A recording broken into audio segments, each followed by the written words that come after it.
wrong one. Stations, cable, microphone. Why isn't this working? Cable.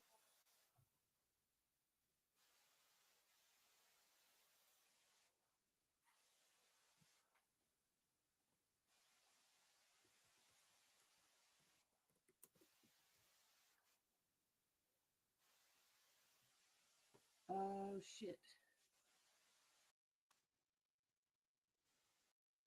Hello. Hello. Uh-oh.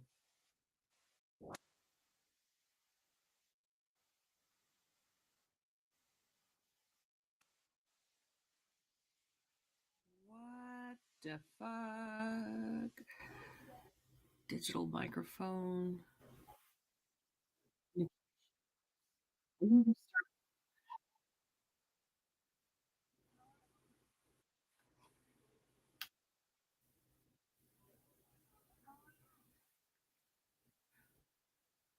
There we go.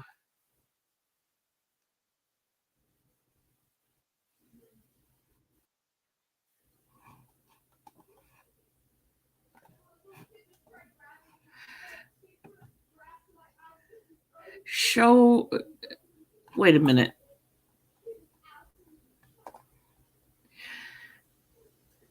Simon, I don't want you to miss any. Hello, Tim.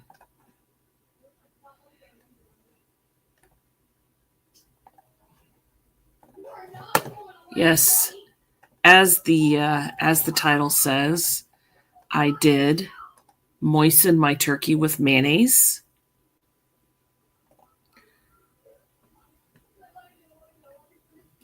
It's in the oven right now. I'm not kidding. It's not really rage bait. I really did do it.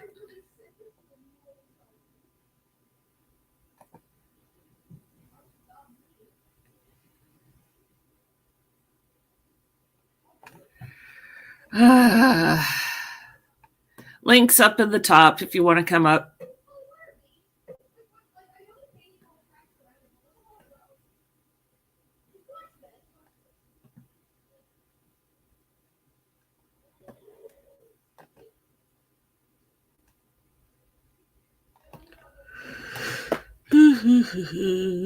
Rage bait.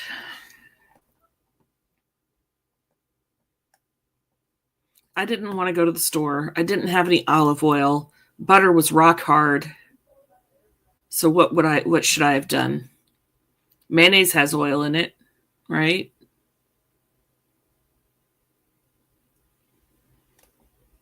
I don't know. I guess I'm going to culinary hell.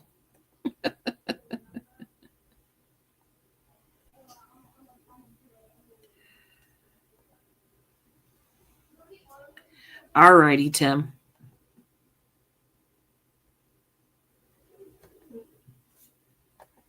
We'll see how the turkey turns out in about, I don't know, however many hours it takes to get cooked.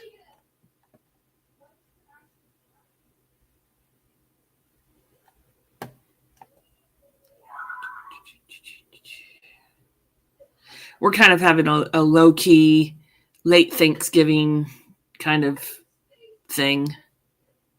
I don't know. It's Simon. No, it's not. Oh, okay. You must have been asleep or busy or too full last night, right? Well, it says it ended at 7 in the morning or 4 in the morning. Yeah. So you mean you started at midnight? I don't know how long I was up. Yeah, something like that. Yeah, I was dead asleep yesterday, but the night before I was up and I was looking for who was live. And apparently you were live. I just didn't see you. Weird. Are you still subscribed? No. Did YouTube? Because I've noticed that sometimes I get unsubscribed from people. Subscribe. Yeah, huh. Well, you know what? I'm gonna click that Like little. involuntarily unsubscribed is what I call it. There, I clicked the And little nobody's bell. blocked me. Nobody's mad at me. It's just YouTube does weird shit. I have You you clicked know. on the bell now, so I should get that notification. Okay. So See, I I don't got want to see it at 2 in desperate. the morning. Huh? I don't want to see it at 2 in the morning though. No. I got desperate because I didn't have any olive oil. I didn't want to wait for the butter to thaw. Mm-hmm. So I looked over at my Dukes and I'm like, hey, Duke, what's up? So you gotta put the butter in the microwave for like 8 seconds. Yeah, but that's effort. So let's get in the freaking jar of the refrigerator. That's effort. I'm really missing my camera. Look at this. Horrible. Oh, no. What happened? Well, I moved my stuff around because Thanksgiving. So I took my laptop and my webcam off the table here. Yeah. Here. To clear for the table because I was gonna need the space to prep stuff. So I'm getting everything back together again, and it's still stuff everywhere right now. Like my laptop here, tablet's over there, and my webcam's over there. But also my laptop was dead this morning. I don't know if I left it on or what. Huh. Shawnee. I don't know. What's up, Shawnee? Let me see if I can get that to change a bit. Yeah, it just taco. I'm covering him up though. Why is he just right in the center? I got. Yep. All right, that's fine. I'll live with it. Yeah, mine doesn't do a very good background either.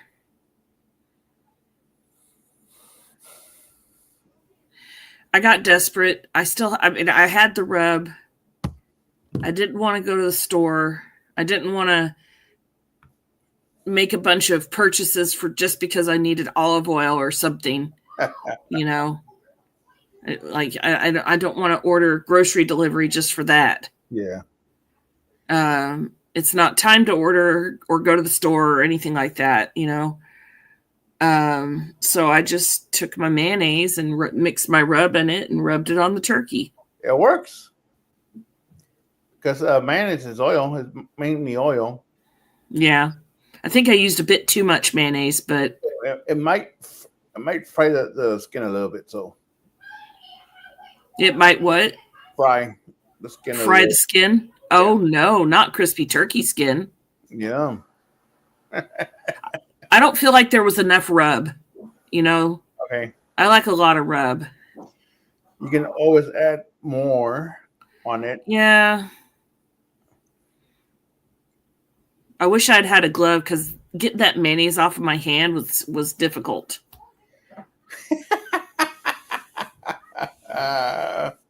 That was me with the butter yesterday. Like a handful of butter and seasoning.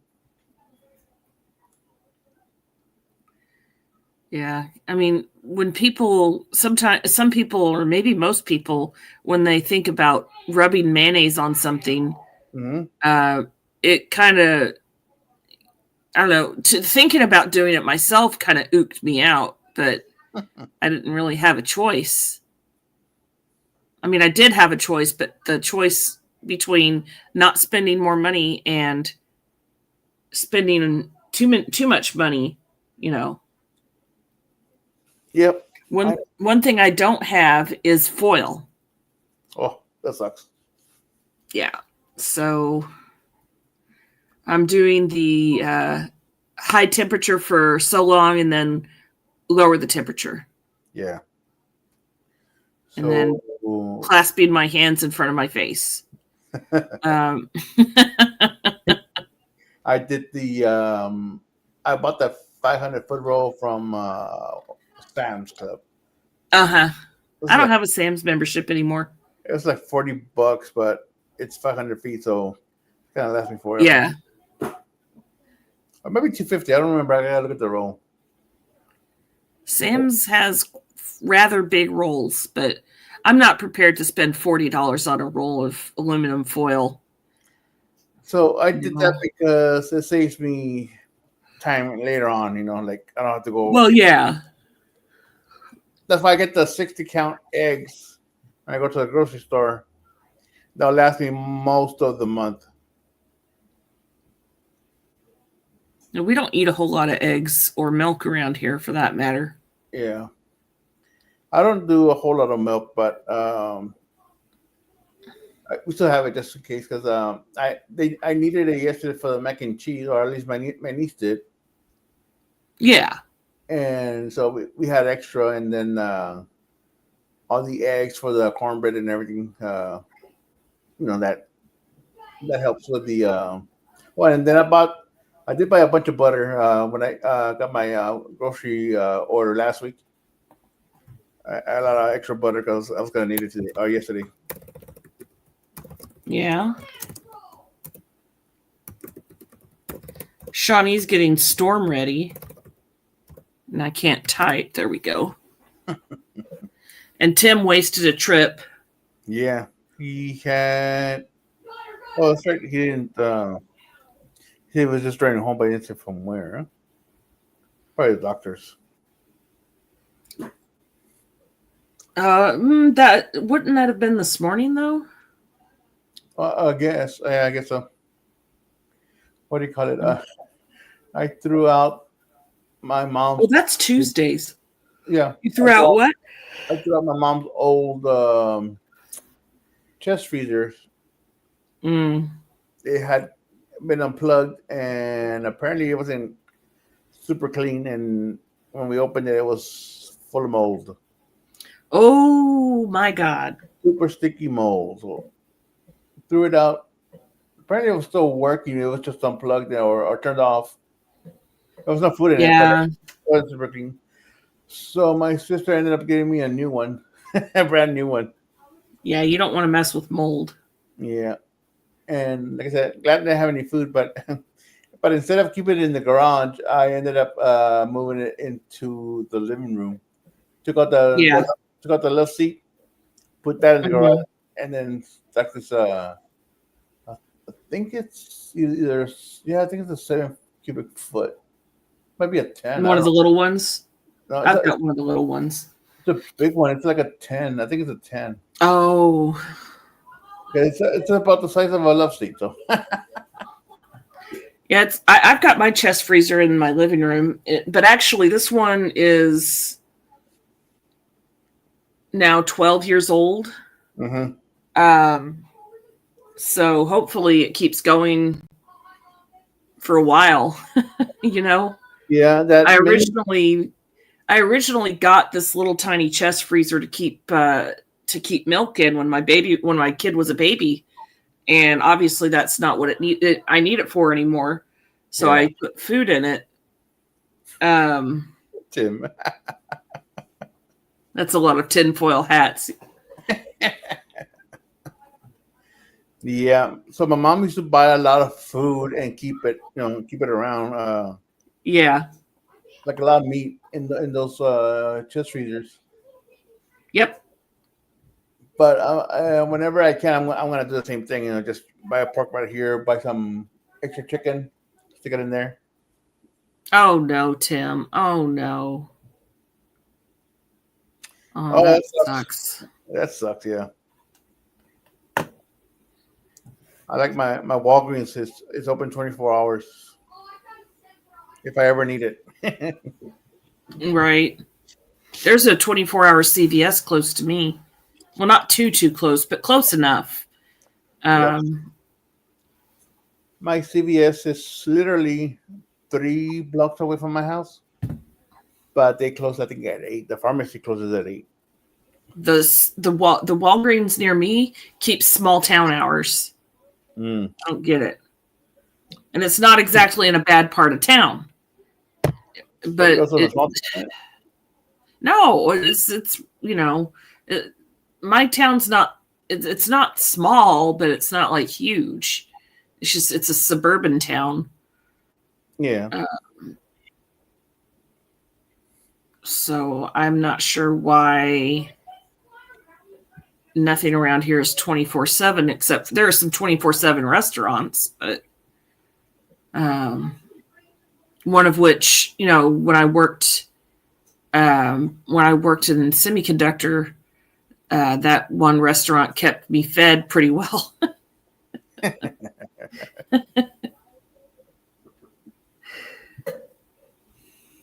I think they're still 24 hours. Winter weather warning.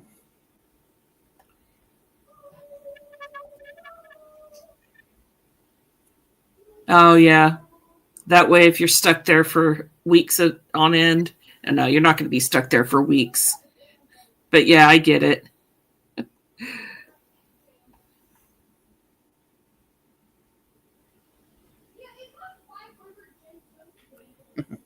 Your son has company? My son? Yeah. I hear him in the background. You can hear him.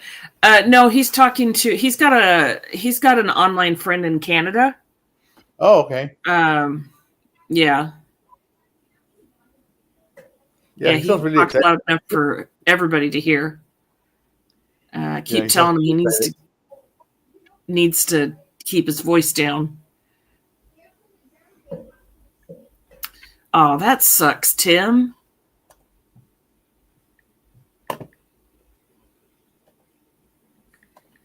Yes, friends in Canada are the best. This kid that he talks to is so nice.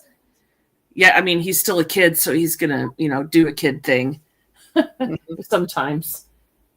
I think he's probably a little bit older than my son, but that's all right. He's not like deep into teenage years. He's probably a year or two older. I mean, as long as they're nice to each other and stuff, like, don't get stupid.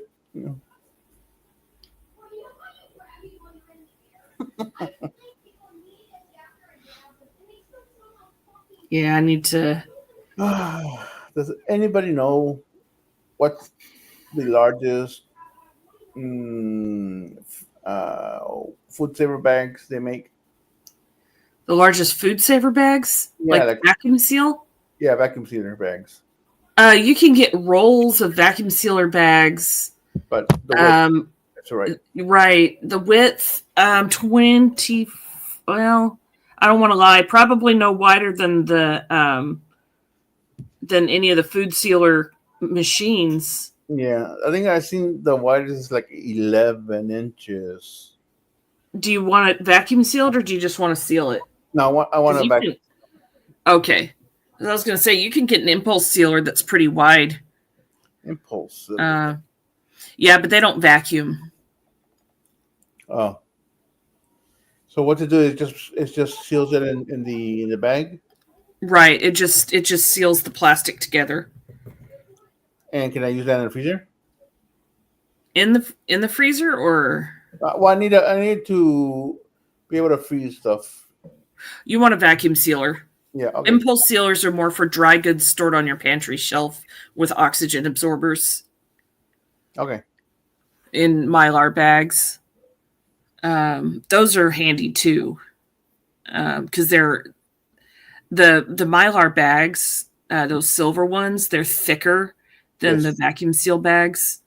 So the impulse sealer seals those better.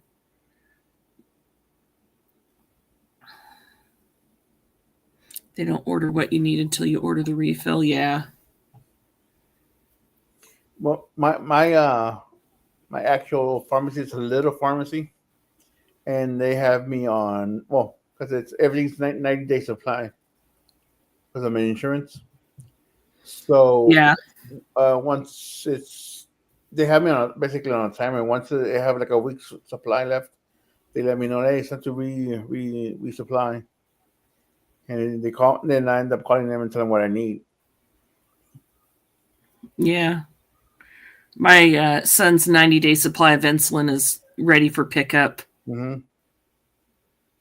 Oh, wait. No, he's got, the two of his things are ready. I need to go get them tomorrow.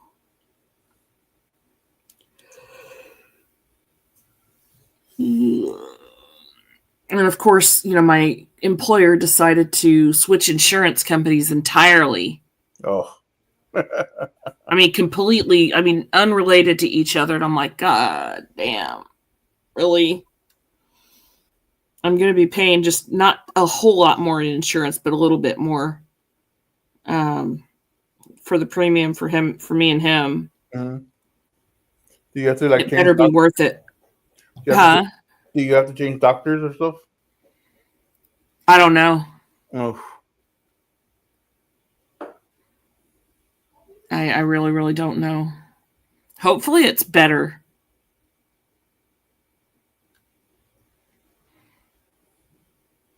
What my new insurance policy has is no deductible. Okay. But it has copays. Oh, okay.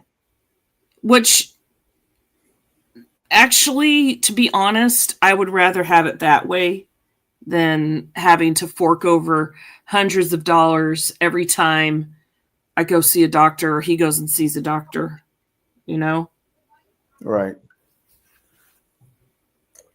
I'm afraid to leave him without insurance because, what if something happens and he has to be hospitalized? Yeah,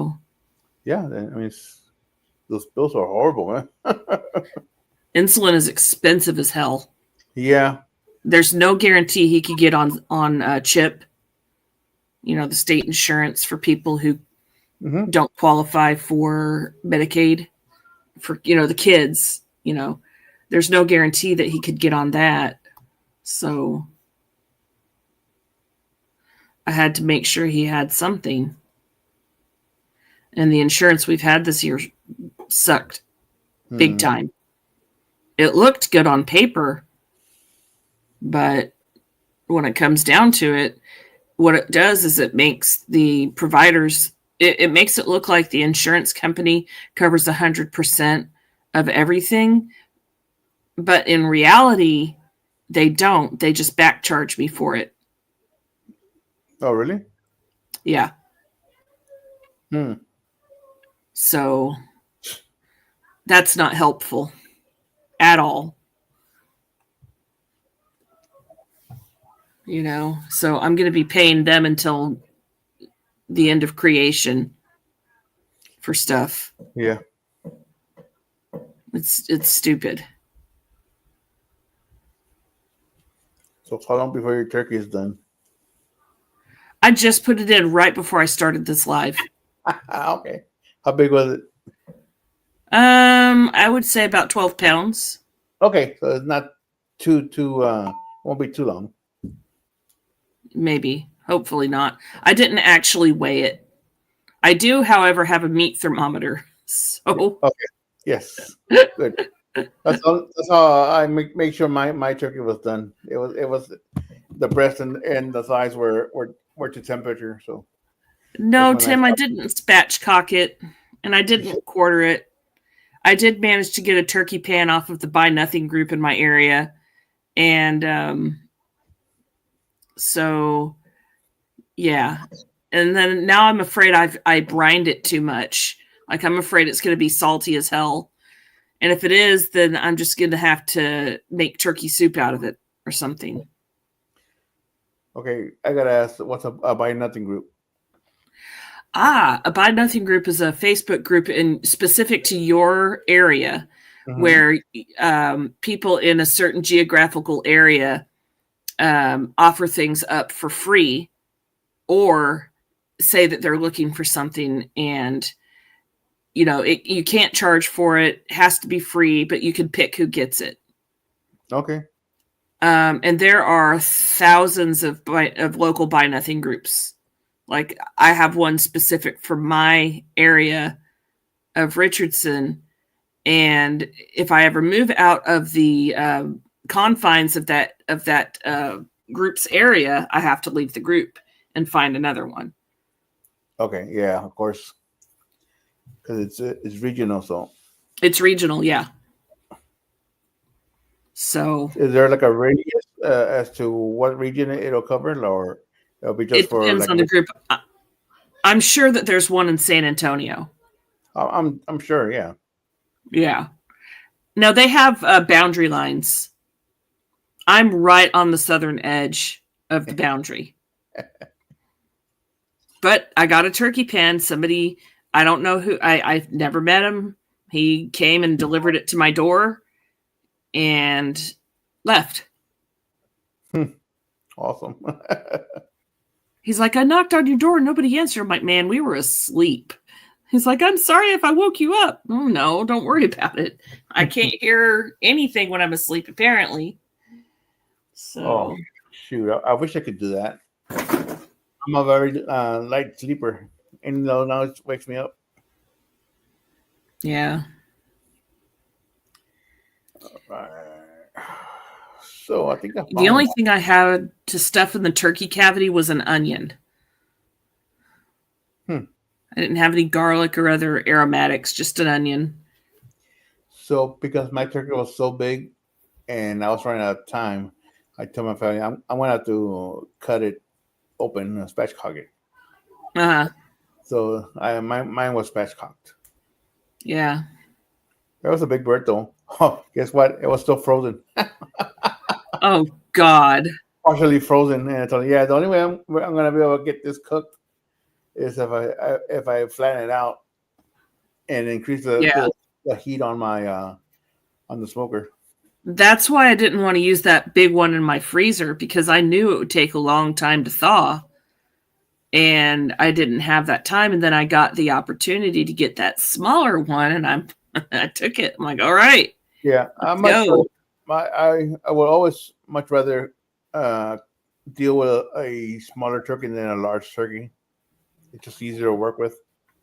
Yeah, get a couple of small turkeys. Yeah, 20 minutes per pound. Well, right now, Tim, I've got the oven on 450, and I'm watching it, and then I'm going to reduce the heat down significantly and just slow cook it. One time my grandma came over to my house, to our house when I was a kid, and there was a turkey that my mom had been hoarding in the fridge or in the freezer for God knows how long. And my grandma insisted on getting it out of there and cooking it, So she cooked a solid frozen turkey in the oven. And I don't know how she did it.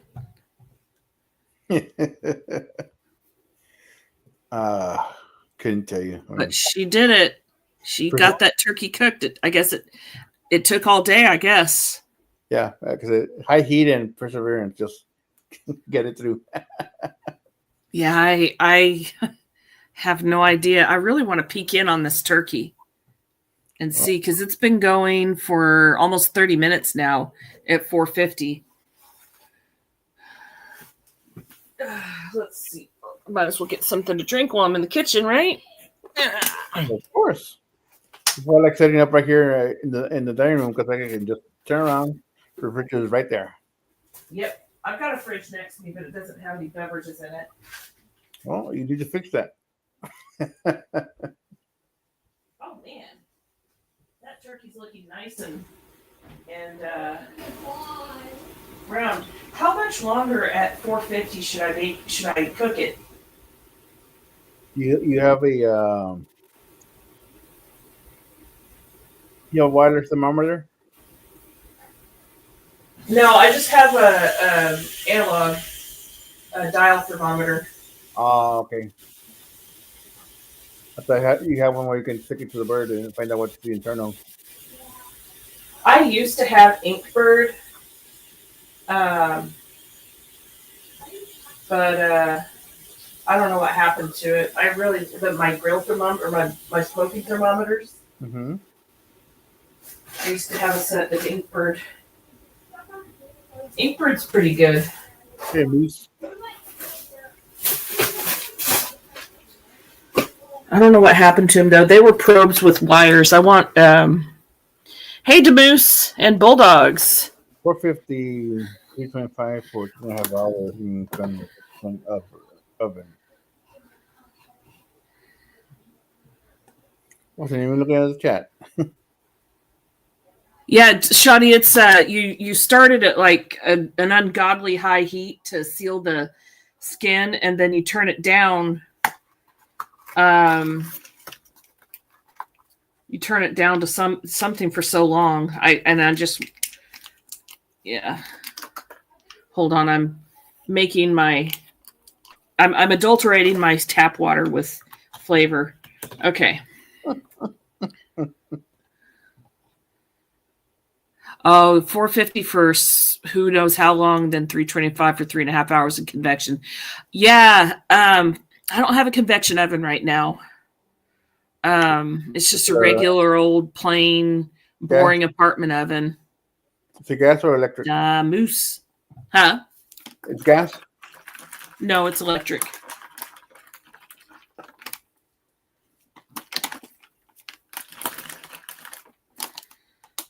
So I don't know. I need my wallet Crystal now. Peach tea. And actually, I took a peek in the oven, and the skin is getting brown. Yeah. And looking good. So the mayonnaise, I feel like was the right call. Yeah, definitely. It needed something. And I'm certain I'm not the only person in the world to ever do it. I saw my cousin do it with salmon one time, and I'm like, ew, what? Mm-hmm. No, yeah, it's people do that all the time. I mean, I like mayonnaise on a sandwich, but thinking about slathering something in mayonnaise and then cooking it like that, just...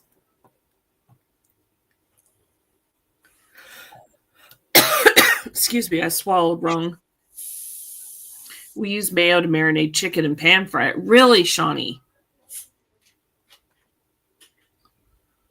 I'm a light mayonnaise user. Like I don't use like the light mayonnaise, but I just use mayonnaise sparingly on stuff like sandwiches.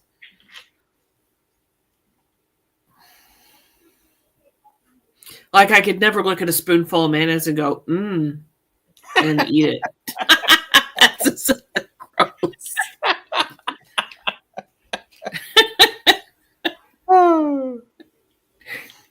A spoonful of mayonnaise with a clump of raisins on top. Yeah,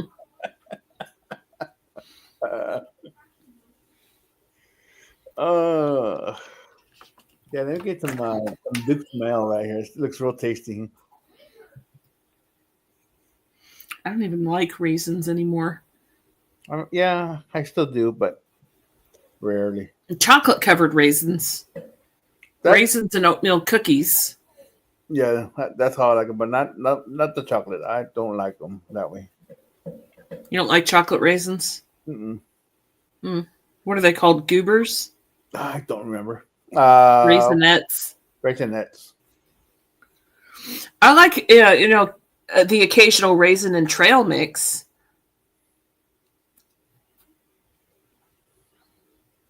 Yeah, that's usually how I have it. What time does Des go live tonight? So 7? 7 o'clock, I believe. 8, 7? Okay. I don't want to overrun that because I want to go mayo marinade. Okay. I don't know. Maybe I'll make friends with mayo. I probably use too much mayo. Well, that's not gonna find her. Let me see. I gotta get off your channel first. Yeah, Shawnee, it's Friday. What's wrong? Are you?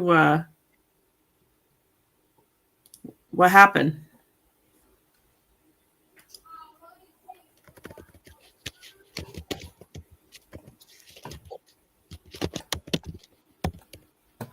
Oh, you just forgot it was Friday. Yeah, my weekend is half over. Damn it. Her live is scheduled in 2 hours.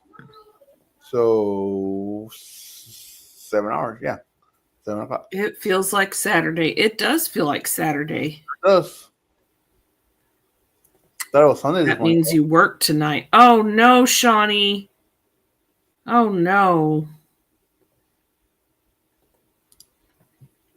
I'm trying to find a second job.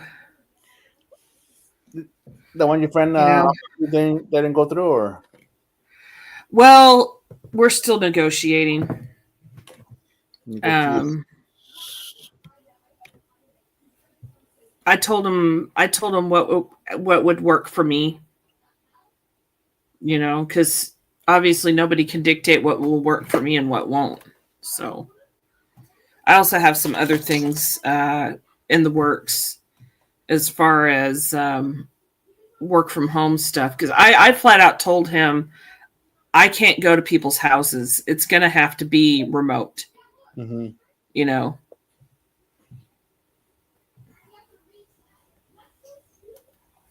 So, I mean, the offer was very generous. But if I go to people's houses, I'm going to have to find something to do with my son, because it would not be appropriate to take him over to people's houses to work. Yep. Yeah, Shawnee, I'm remote too for my main job, and I'm looking for something to make extra money with, also remote. All right, I ordered a vacuum sealer and some bags. Cool. They'll be here tomorrow. Yep. What kind of vacuum sealer did you get? I got a... You want to share? I'm trying to figure it out. It is 38 minutes. I hold on. While you're doing that, I'm going to look up how long do I cook a turkey at 450.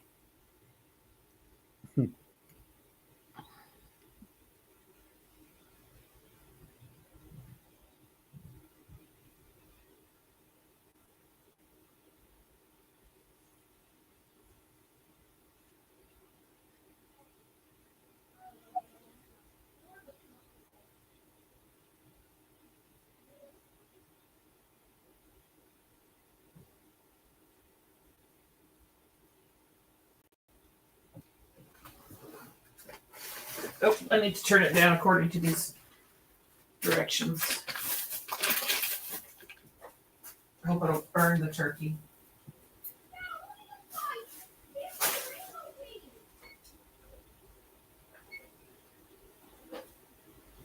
going to turn it down to 325. Let out some of this heat.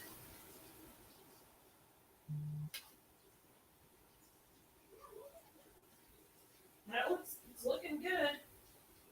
Turkey skin is nice and tanned. Get some of this heat out of the oven. Oh, cold in the house anyway.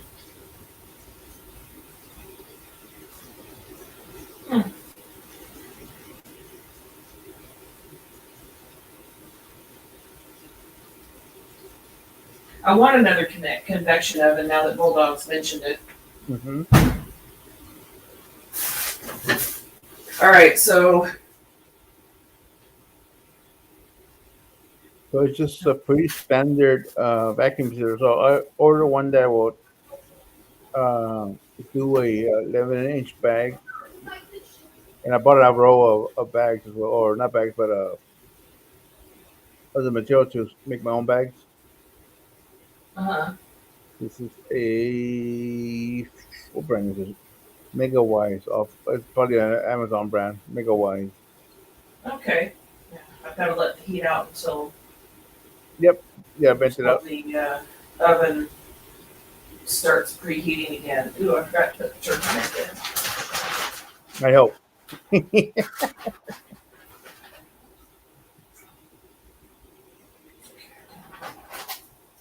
Let's let the turkey neck in the pan real quick. There you go. There's your member back. All right. And my turkey thing right It's there. not gonna hurt to put the turkey neck in late.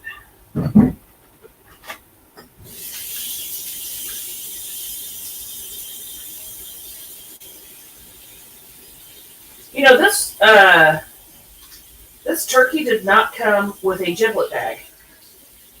Huh. You know what? Mine did not either. It came with a neck, and that was it. Yeah.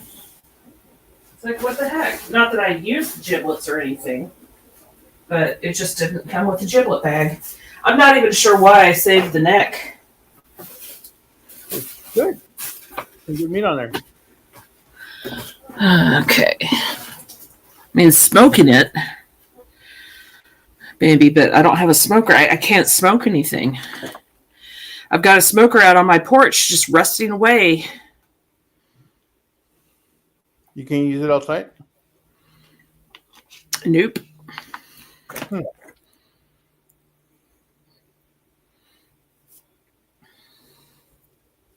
that sucks. I'll just have to buy another one when I finally get a place. Whenever that's going to be.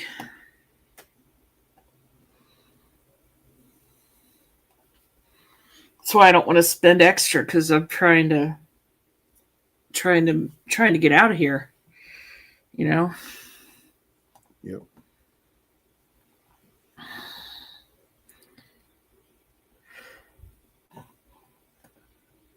I moistened my turkey with mayonnaise. And then this happened. That's the title of your video. Nah.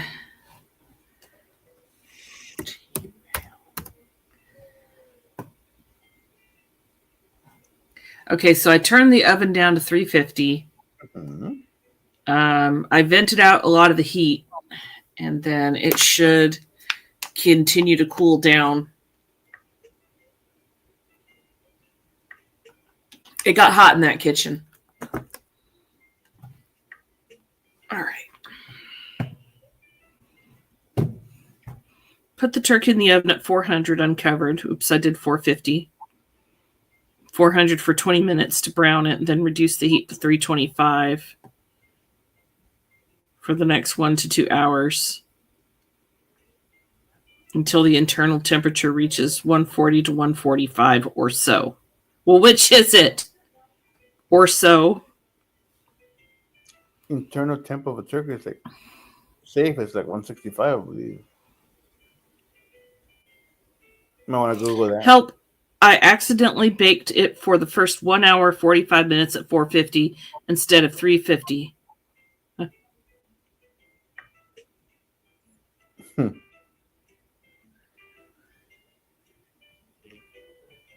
Well, hopefully my turkey doesn't come out dry. So now it's been in the oven for almost 45 minutes. So we'll just call this, the 325 point, and it's about a 12-pound turkey. So Bulldogs said not Bulldogs. Tim 20 said 20 minutes per pound. Correct. So 12 pounds times 20 divided by 60, 4 hours. Lord. So I've got another 3 hours and 15 minutes. Yep, you'll be eating by the time this goes live. That's right. No, actually, hopefully it'll be like an hour in after she starts. Yeah. Well, that's all right. I should have gotten this done earlier today, but the turkey was in the fridge overnight in the brine, and there was a block, like a chunk of ice on top of the turkey when I got up. Yeah, in the cavity was a big chunk of ice when I took it out of the refrigerator. Uh-huh. And I told my family, yeah, this thing is still frozen. I thought it had thawed out all the way through. Jeez. And then I took it out of the fridge. I drained the brine out of the bag, and then put the turkey back in the bag and let it sit in the brine bag on the counter until it wasn't ice cold anymore. That's why it took me so long to put the turkey in there. It's because it was still like icy cold. So I let it sit out for a couple of hours till it was still cold but not icy, and then I put it in the oven.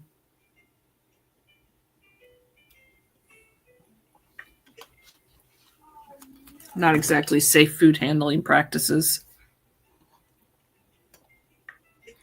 Canned cat food is put away and now your back hurts. I'm sorry, Tim.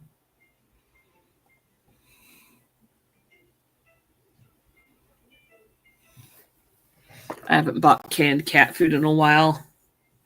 I buy the squeezy treats. You don't have a cat, right? So I mean, you have Taco, and that's it. Yeah, he's part cat though. He's part cat. Okay, he'd probably like the squeezy treats. To be honest, I think he likes any treat. You know. My sisters were. Steven. Hey, Steven. So when they brought this new chest freezer in and took out the other one, they left my front door open. Oh no! And a cat walked into the house. Hello, I'm yours now. Yeah. Taco walked in like he owned the place. Taco said no. Yeah, he fished them out. Like, you don't get my snacks. These are mine.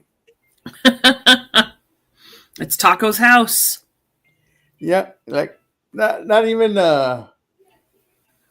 think about it. He just saw the cat and just took out after it. No questions asked. Yep. Like, good boy. My cat is cat friendly.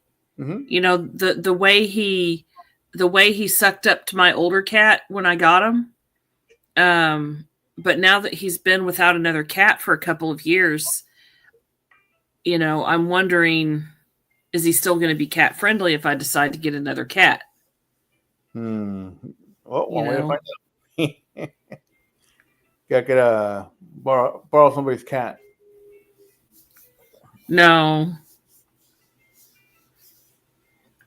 I think I think the rescue I got him from, or one of the ones that they work with, might do a foster to adopt.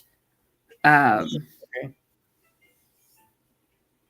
You know, I could foster one and then see if they get along and then adopt, or if they don't get along, move the foster along.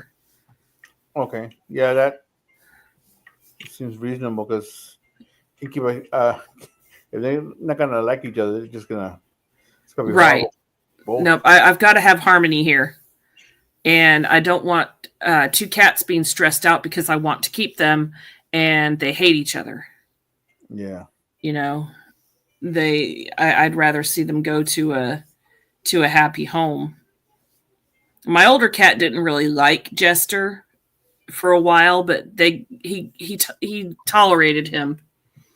You know, Harley was never. He really wasn't the same after my other cat Bob passed away. Harley just I don't know. He kind of didn't really interact with other cats very much. So. Just wasn't used to being around other cats, or what? Well, he was, but you know, one other cat. Mm-hmm. You know, they basically grew up together, and you know, after Bob passed away, there were still my sister's cats to keep him company, but he didn't really, you know, he didn't really get along with that one as much as he did with Bob. You know, there's a live Elf the musical at our off-Broadway theater. Why?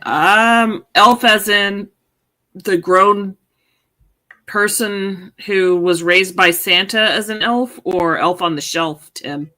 The annoying Will Ferrell movie. Can you imagine an Elf on the Shelf musical, though? It'll be full of kids.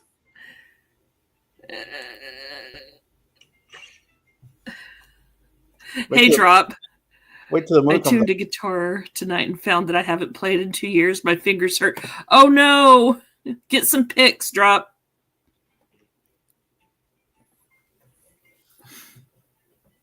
They make picks that go over the ends of your fingers. And you can also get press-on nails for your nail beds if you find that you're wearing your nail beds down playing a stringed instrument.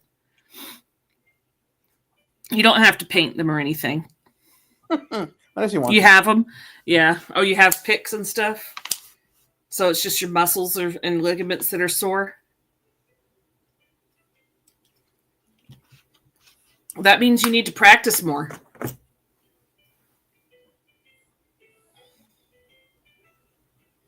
The Will Ferrell movie. Okay.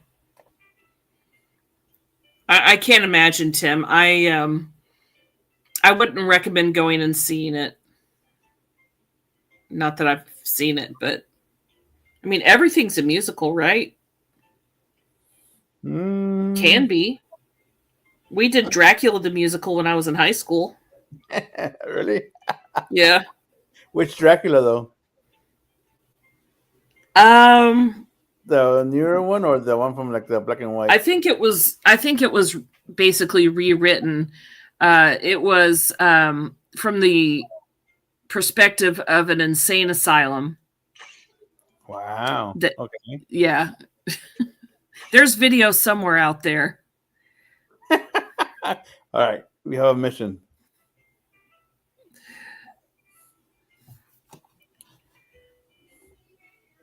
Had a decent day. Stock market was open till noon. Only noon?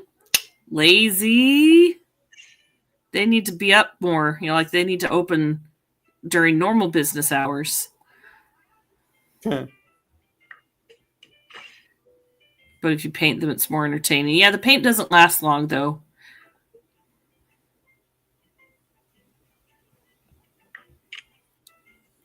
I wonder if we'll hear from Bad Elf this year. I was thinking about that, Steven. In fact, that brought into my mind yesterday when I was having my Thanksgiving dinner. What is who is Bad Elf? I'm not gonna tell you. Simon! You're gonna have to find out. Oh my God.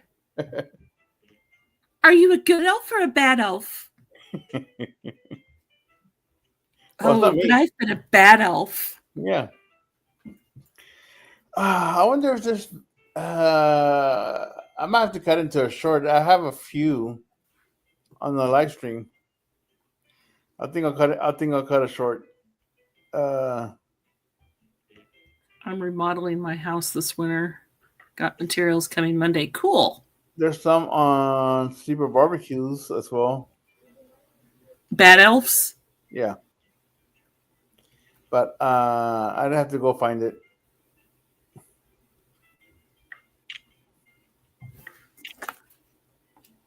Yeah, I can just see it now. A lot of you guys are new. Y'all don't know anything about that.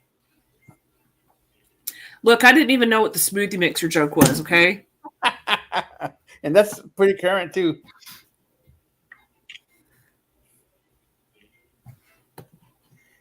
I told someone in a trade chat if they bad, I'm having my elves deliver the coal. Ho, ho, ho.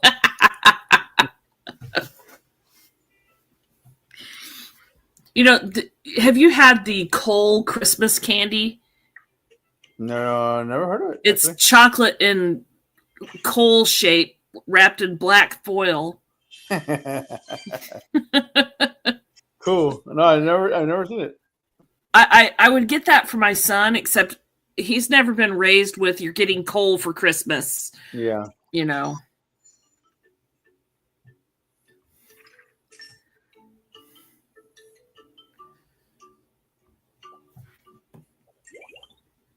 Yo, you got coal in your stocking drop? Or chocolate coal? The good coal. We got chocolate coal in our stockings one year, but that was as a joke. There's GE, ladies and gents. Okay. There is a Santa Claus on TikTok that comes out every season, right? And a live stream every day for like the whole month of December. Yeah. And he banned me from the live last year. Why? Because I told him I had a terrible year. I'm on the naughty list, and then so I'm not gonna get anything. And then, I forgot what he said about getting a gift. Well, I said, well, if I don't get a gift, can I at least have the take a look at the naughty girl list? And he didn't get a reply. Just got banned from the live. Oh my god, it was probably one of the mods. Yeah. Yeah, but that was nope. Funny. I don't know. There's a couple of TikTok Santas, but there will never be there will never be another Santa Blair. You know. The what? Santa Blair. What is Santa Blair? It was a man in I think he was in Oklahoma. It was a black man who played Santa, and his content was just not awful. No, it was awesome. Not awful. I don't know why I said that. His videos, his Santa videos were just really good.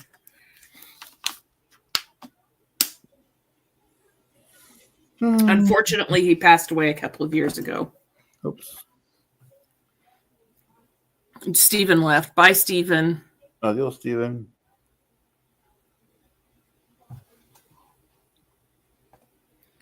I was born in the ripoff month. Ho, ho, ho. I got a discount Christmas and birthday present as a kid. Well, not much you can do about that. I was born between Thanksgiving and... No, not between Thanksgiving and Christmas. I was born at the beginning of November, so, most of the focus was not just on my birthday like other months. I don't know. It's all good. I think one of the best birthdays is Halloween. Eddie! Or Ed. Yeah, I was almost a Halloween baby. I think, Tim, doesn't Civvy celebrate her birthday by choice on Halloween?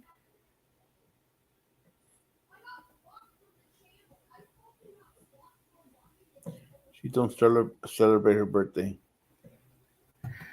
I thought it was on Halloween that she chose to celebrate it. We'll ask Civvy. I wish I had some ice. I wish my ice maker worked. Dang it. Pump burned out. And it's out of warranty. And I don't feel like fixing it. It would be less trouble if I just waited until I got a new place and had a new one shipped to the new place, because they're heavy. I have a list of things I want for when I'm, for after I move. New dishes and new silverware.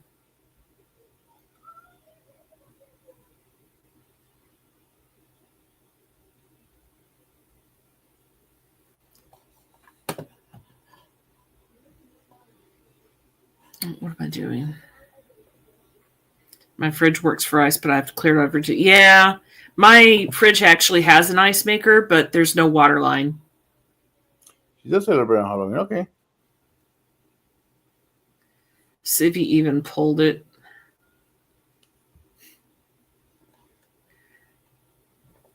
Yeah, on Halloween. That's what I thought.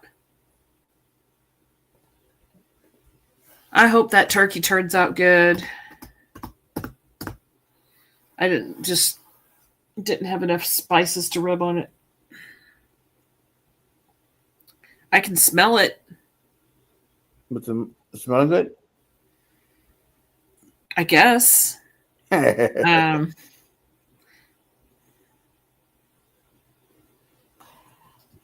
see. What did Tim say?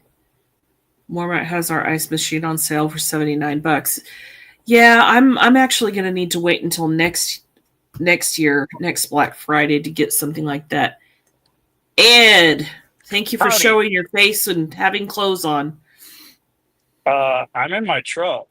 I better have clothes on. You'd be surprised. Not with me. Nothing with you surprises me, Ed. It doesn't surprise me either, except I'm off freaking early today. Woohoo! No. I was working on some good, and I get up at that's only 8.5 hours. Or no, I got up at 5. So that's 8.5 hours. So my overtime just got shot. I didn't catch why you're off early, but I'm sorry. Because we had short runs today. Oh, short runs. Yeah, your signal got kind of wonky there. Yeah, because I'm driving. See, I'm driving. Yeah, I see that. Hey, it's Tim.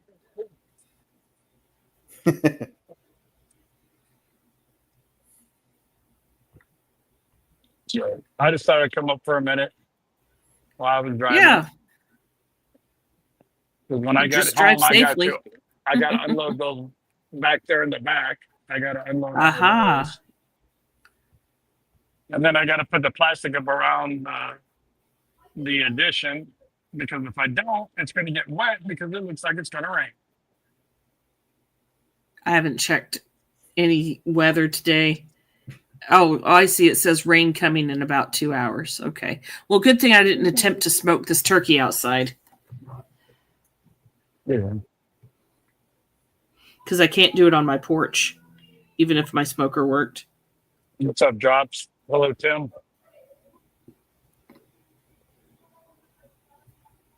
I'm getting ready to get me some homemade honey. Ooh. Wow. Yeah. I probably won't get it for a few days, a week or so, but it's on its way, though. Yeah, I'm running family farms. Yeah. Yep. If I cut out or freeze, I'm down in a hole. Yeah. My friend's mom hauls RVs across country, and she delivers them. And one time she went through Utah and got a big 10-gallon bucket of somebody's homestead honey from the Utah desert. That stuff is thick. It's almost like taffy. It's so thick. And if she ever goes back through there again and I catch it, I'm going to ask her to bring me back a bucket of honey. I'll send her the money. You know?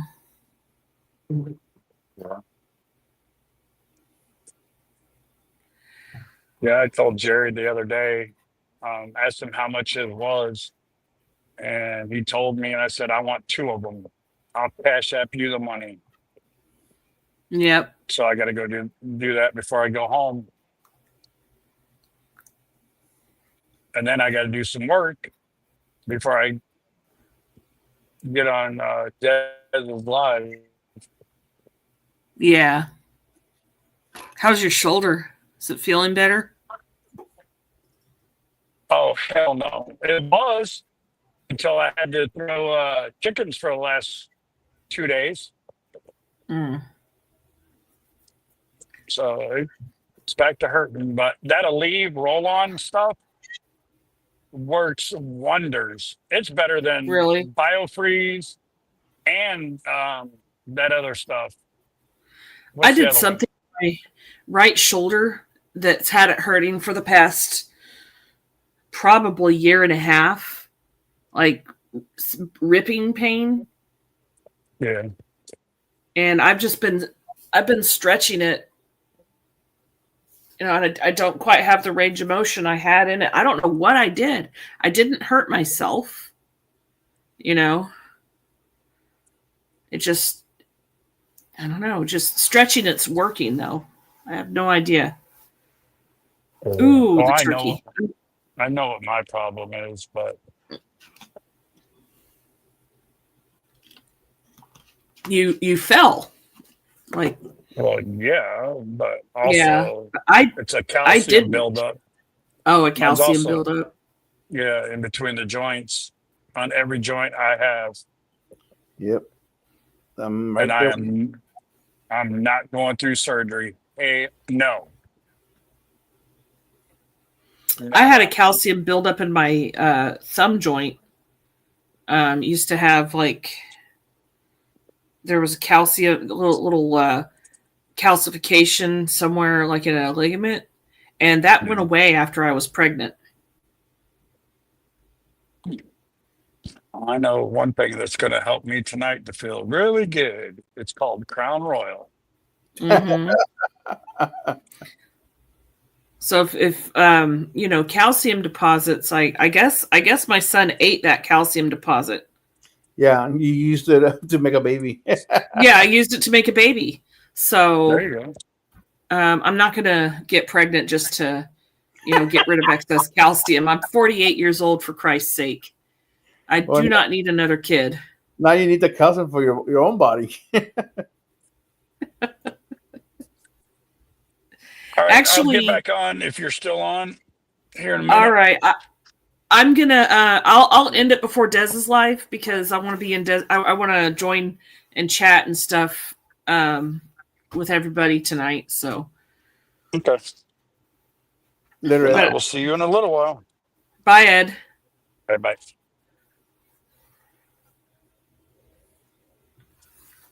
And I know people say that pregnancy causes issues, and it does. Mm-hmm. But for my body, it was actually therapeutic, because it got rid of that calcium buildup. My thumb no longer hurts, and then my plantar fasciitis,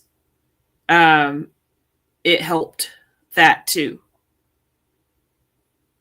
So, because it your muscles get lax at the end of pregnancy.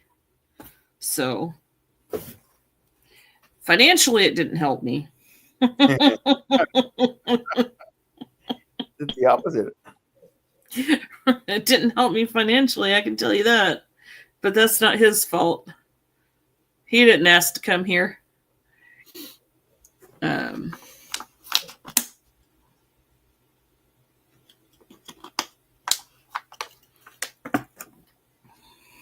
Yep, kits are expensive. Yeah. Actually, I said I don't want to spend more money, but there's one more thing that I need to get that I can't escape getting it, and that is cat food. Oh, yep. Got to get the cat food. He loves his cat food. My cat, not my son. Loves his cat food. He did go. He did go through that cat food tasting phase, though. Yeah. Every kid does it. I did it. If you had pets when you were a kid, you probably did it too. We never had cats. You never. Well, dogs. We had dogs. Yeah. Horses, goats. Nope. Don't live on a ranch or a farm. Live in the city. Okay. Well. So when kids are around pets, they want to, kids are going to taste their food. Mm-hmm.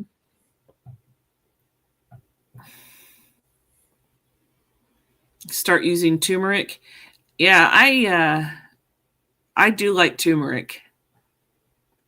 For what? For the bones? I think either he was talking to me or Ed. Because if it's for the bones, I'll definitely start buying it. Yeah. Turmeric has some good properties. You're trying to give away your cats? Well, good luck. Nah, not you.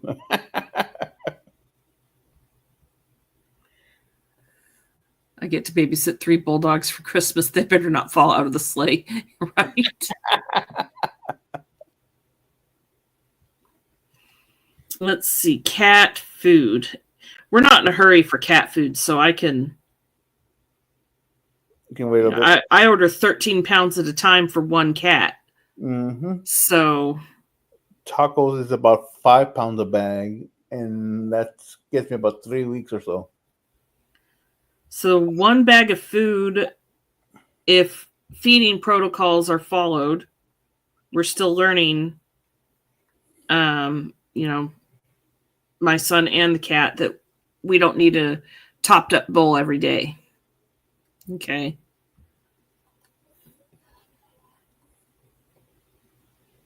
Oh, I think it's raining. You growing a beard?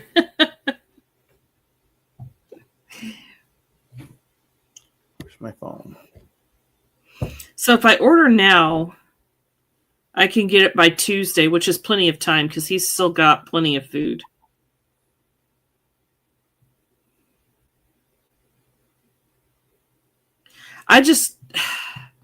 I really don't like ordering food online, because if I get it and it doesn't feel right, how it should flow freely and not just, clump around in the bag, Mm-hmm. I can't return it. And I'm definitely not feeding my cat bad food. I'm going to look later and see how much he actually has left. Check on your turkey. Huh? Check on your turkey. Check on my turkey. It's only been in there for an hour or so. But it was on there for at 4 or something. Yeah, I turned the heat down. It was at 450 for 45 minutes, and then I turned it down to 325 and let the oven vent some heat out, and then I closed it back up. What, do you think it's done? No. This soon? Oh. But you can adjust if it's cooking a little too fast. Yeah.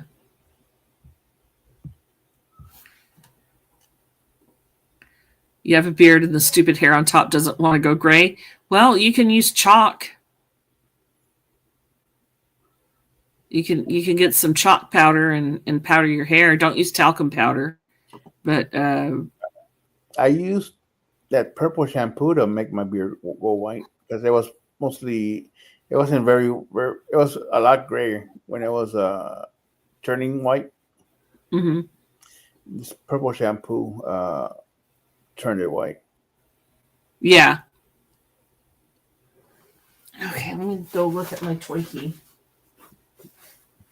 I don't want to poke too many holes in it because I don't want the juices to flow out, Yep. I want the juices to stay in.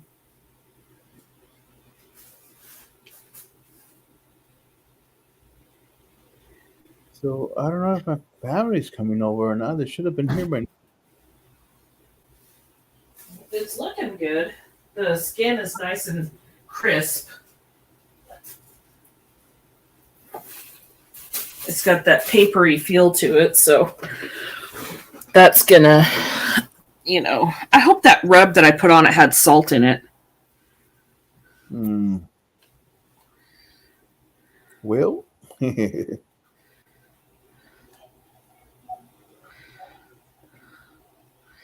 Drops has long hair. Yeah, some people don't go bald, Drops. Some people keep their hair. Neither one of my parents went gray very fast at all. They both had salt and pepper hair when they passed away. I've been graying up since high school. Yeah, I knew a kid not in high school, but in junior high, who was going gray. Yeah, when I was about 16, I started getting a lot more gray in my hair. Yeah. That's all right. I don't think I have any gray on my head, but I do know that like this is going to sound gross, but my nose hairs, the hair inside my nose is going gray. The booger factor is going gray. Huh? The booger factor is going gray. Yeah, the booger factory is going gray. People still guess you're in the mid 40s drops, but you'll be 61 this month or next month. Well, the longer you keep your youthful body, the better, right?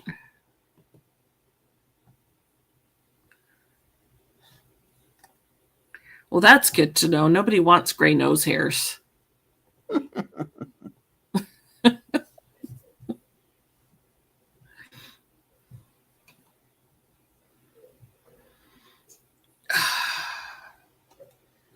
Hopefully, I don't know. I don't cook a turkey every year. Nobody ever let me cook anything for Thanksgiving, so I'll make sure that when my son is older, he'll have a dish, to cook, whatever that might be. He's homeschooled, right? For the time being, yes. Okay, so I figured it'd be like a home economics class. Well, yeah, I mean that too. We're working on cleaning, but that's not the bulk of his education. He still has his reading and math and all that to do. Right. I've got him on Acellus Academy, which it's paid, but it's pretty cheap for what it is.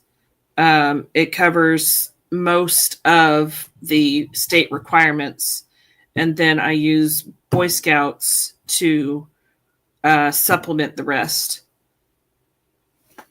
So, which is not cheap.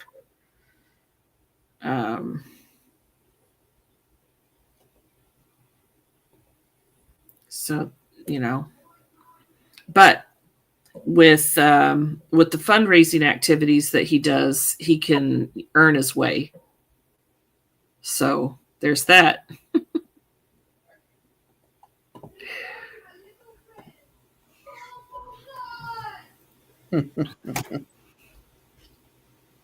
He can earn his dues, and he can earn his camping fees and stuff like that. There's still some out-of-pocket cost, but the fundraising greatly reduces the burden or the financial burden on a family for a kiddo. Right. So when I was in Cub Scouts and Boy Scouts, it wasn't really. There was some fundraising involved, but not a lot. But that was back in the 80s. Bought your Radio Shack electronics kit at 12, and by 15, you were a free repairman fixing the TV.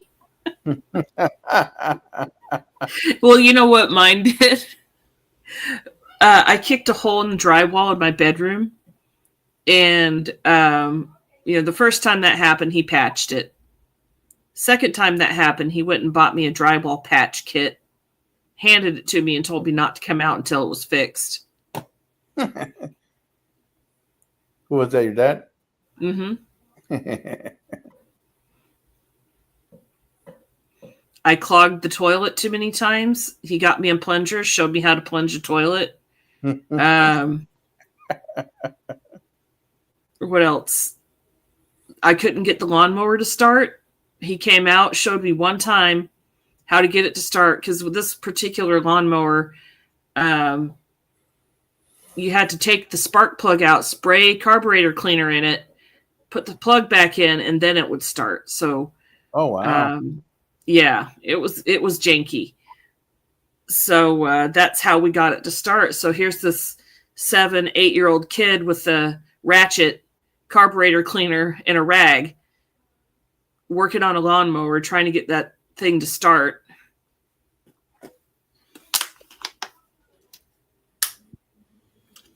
I was not a coddled child. You know. Of course, we don't have a lawnmower because we don't have a lawn to mow. And I told my son the story about having to patch drywall. So he did not learn how to patch drywall by kicking holes in the wall. Instead, he learned how to patch drywall during the course of learning or of earning his painting badge in Boy Scouts. So he knows how to patch drywall and paint. Awesome. Mm-hmm. And then, yeah.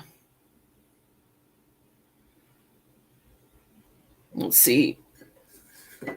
Right now, he just went into Boy Scouts. So he's got that painting badge. He's got his totem chip. And he's got his fireman chip.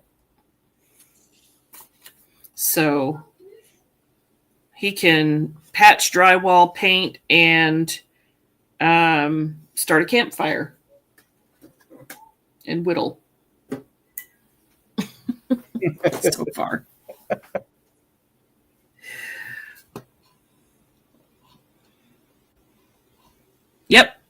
Yep.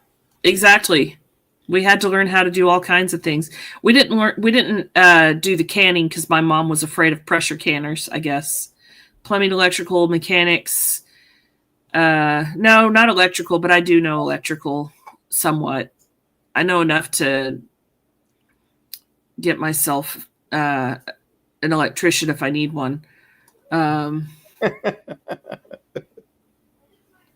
Now you asked me to solder an SMD component onto a circuit board under a microscope. I can definitely do that. That's easy. Through hole, ball grid array.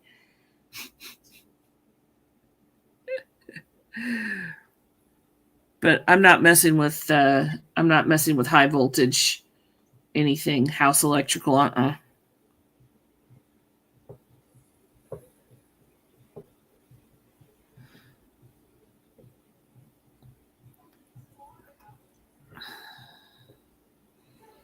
Nope, things shouldn't be done for kids.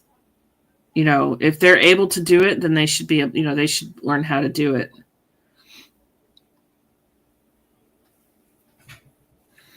My son has gotten really good with web development concepts. You know what I caught him doing last night? No. I caught him. He was on his computer trying to view a web page, and these ads kept popping up. So I watched him open up developer tools and skip the ad. Like completely get rid of the ad. I'm like, what did you just do? He says, oh, I deleted the ad off the page. I said, I'm sorry, you did what? He says, it doesn't hurt the website. It just gets rid of it on the output on my browser. So if he goes back to the website, is that ad gone forever for him? I don't think so. I think he would have to do it again. It just like disabled it for that. He disabled it. Yeah. Wow. He needs to sell that. I'm sure he's not the one that came up with that. You pushed the wrong button, Drop. Did you accidentally leave? Yeah, I've seen him. He used to play a game called Cookie Clicker, and he got tired of clicking the cookies. Uh-huh. And so he got into developer tools and made it so he manipulated it so it would make it look like he had more clicks than he actually did. And then what was that? Something else he did? He also manipulated the output of another website. It's like, dude, stop. No. You can manipulate my my bank's website to add more money. No, it doesn't work quite like that. Darn. I know.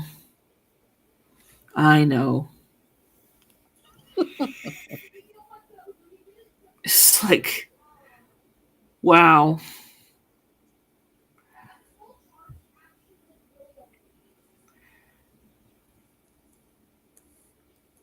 Yeah, I need to like pull the reins back a little bit there.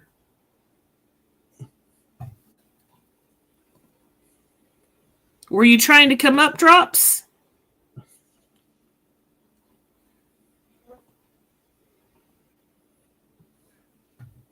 I think Drops might have just been trying to come up. I didn't see you come into the basement, man.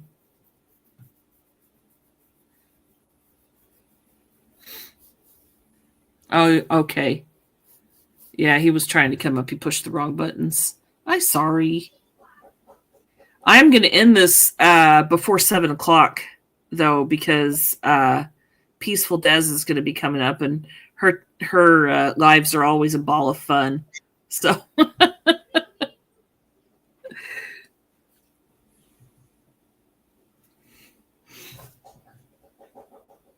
let's see. What sides can I make? I've got some yeah, Des is a riot. I've got some instant mashed potatoes.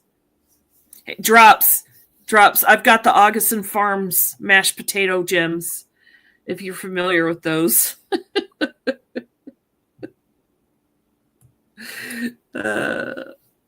I've got a whole pantry full of number 10 cans full of all sorts of dry goods that I'll pop open every now and then. And I need to use some of the potato gems. Those are good, actually. Yeah, you've got the number 10 cans. Yeah. The Augustin Farm potato gems are not half bad. In a pinch, if you need mashed potatoes, they're passable. And then the powdered milk is passable too, if that's what you got to do. And I just bought 3 cans full of minced onions.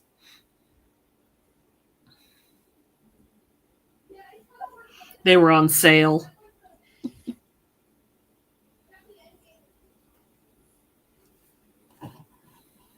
Let's see.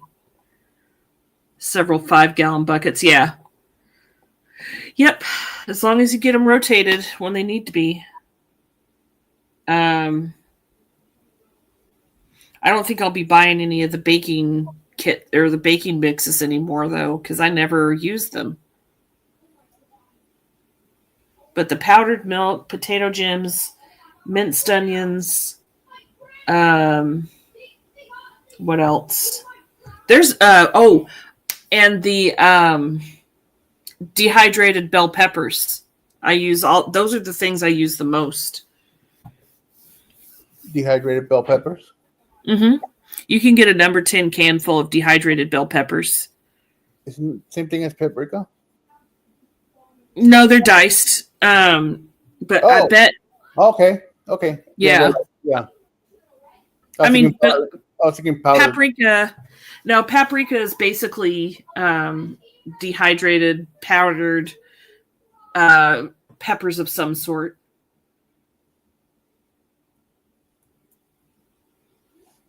I think most commercial paprika you get is going to be the bell peppers. It's going to be like the red bell peppers.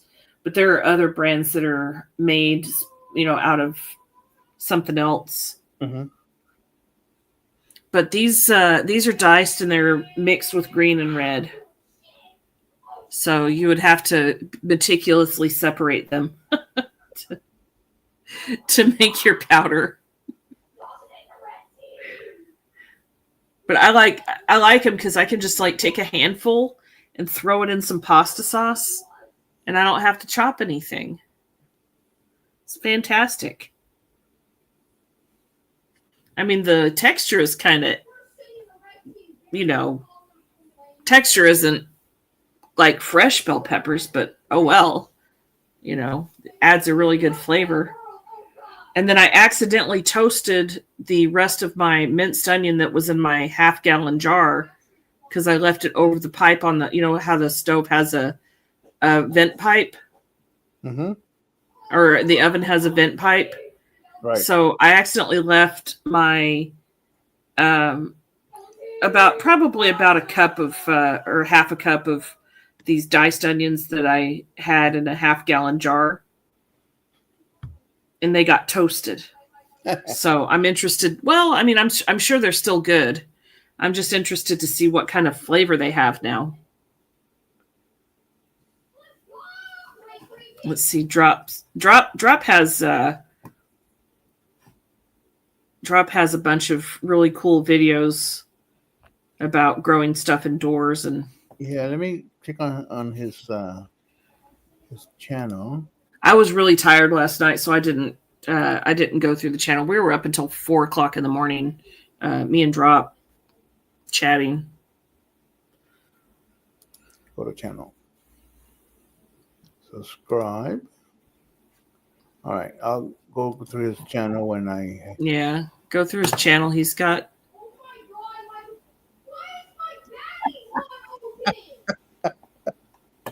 What do you what? Your kiddo. I know. I tell him he needs to keep his voice down. Is his door open? No. Close his door. Huh? No, tell him to close his door. It's not open. Oh, it's not open. No. Oh, wow. These walls are just really thin.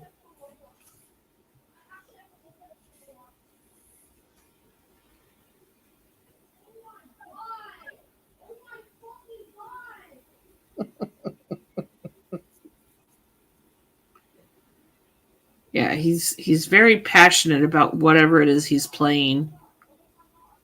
But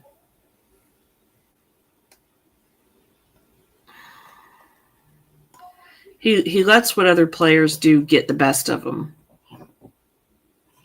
So I might need to cut it off here in a little bit and make him take a break.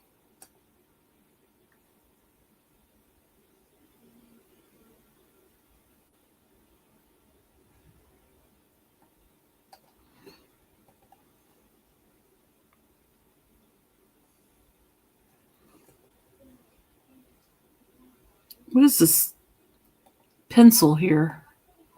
Pencil? Yeah. Oh, I see. I'm playing around with some features on StreamYard, and there's a pencil here.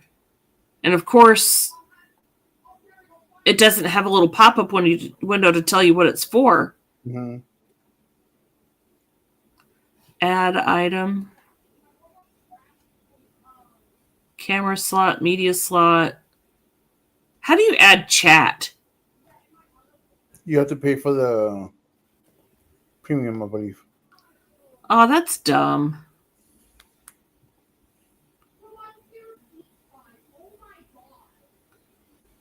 That's really dumb. To add the chat to the page, right? To the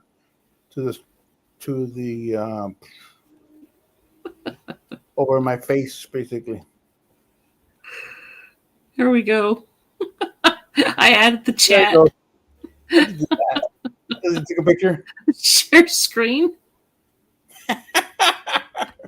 Wait, there's a way, huh?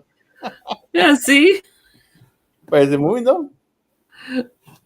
Yeah, well, yeah, I mean, see my cursor? There we go. Let's see. Let's move. Oh, there it goes. It's updating. Oh, hold on. Let me remove that. Uh-oh. Stop screen. Oh. Yeah, it's working. Okay. Let's see. Cancel. Discard. Okay. Oh. Drop is trying to come up. Nope. Drop. You'll need to connect your mic or your camera first. And I know this is him because he was up here last night in this account. Mm-hmm. He's working on it.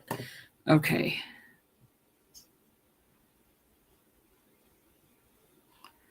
Let's see. Share screen. Window. Share chat. Okay. So, come on.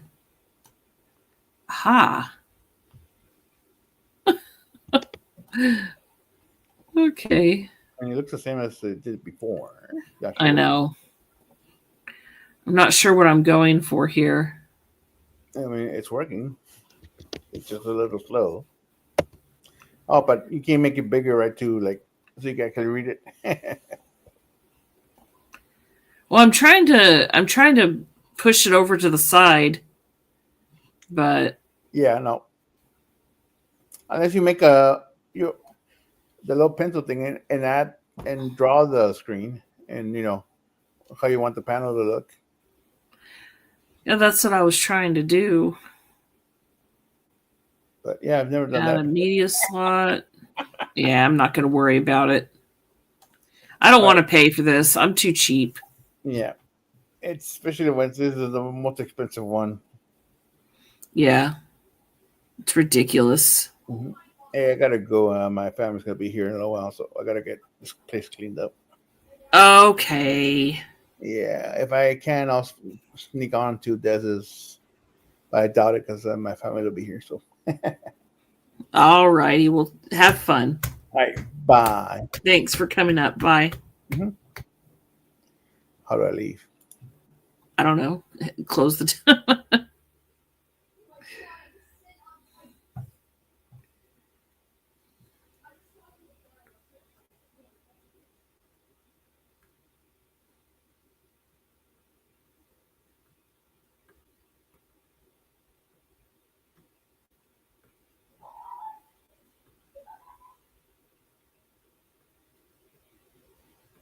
What microphone am I using?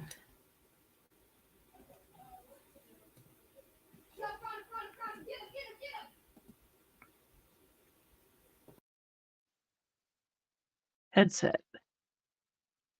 Why was I on the microphone array? Echo cancellation, reduce background noise, automatically adjust mic volume. How's that?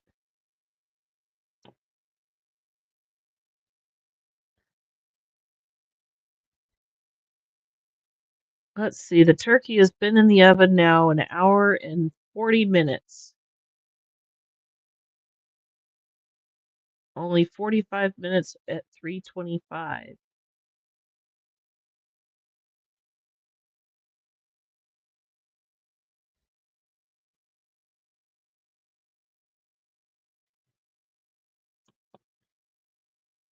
I'm actually getting hungry. I haven't even eaten today.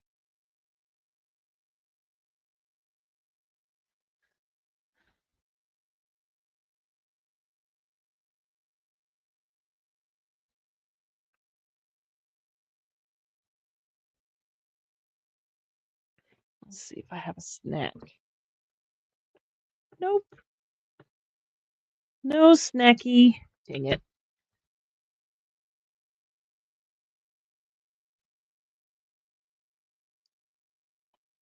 Did you disappear, Drop? Oh, another thing I wanted to cook is corn casserole. Except I don't have any cornbread. Boo!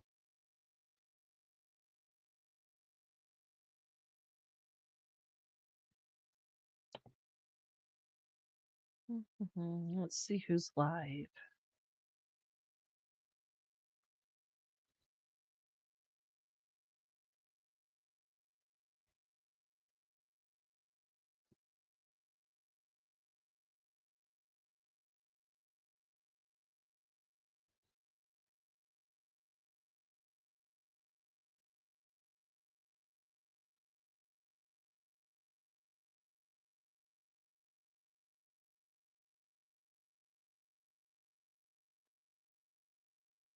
You okay over there, Drops? Oh, okay. Well, it's gotten quiet here.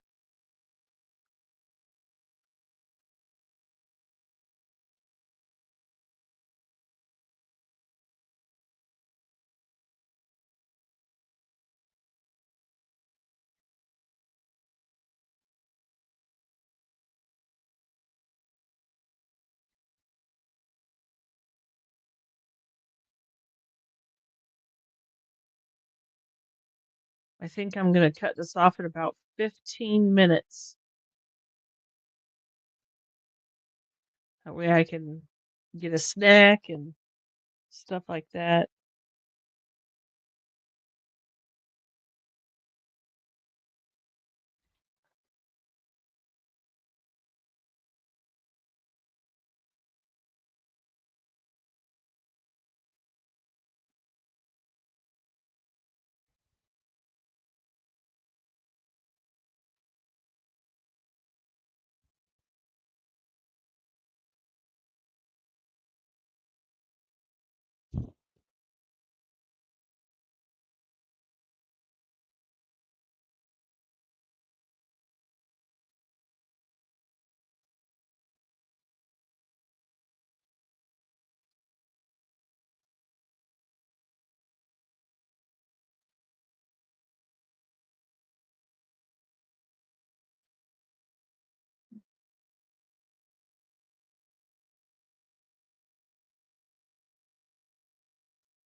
Trying to remember what I've actually eaten today. I don't think I really have.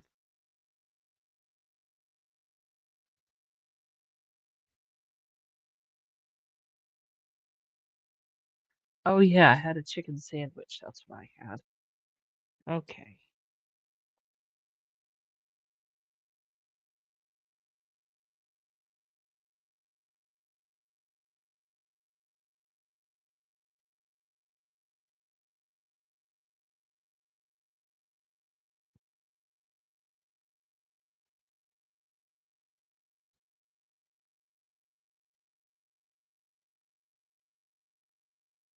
Buy one, get one free.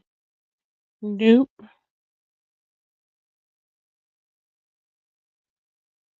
Offers.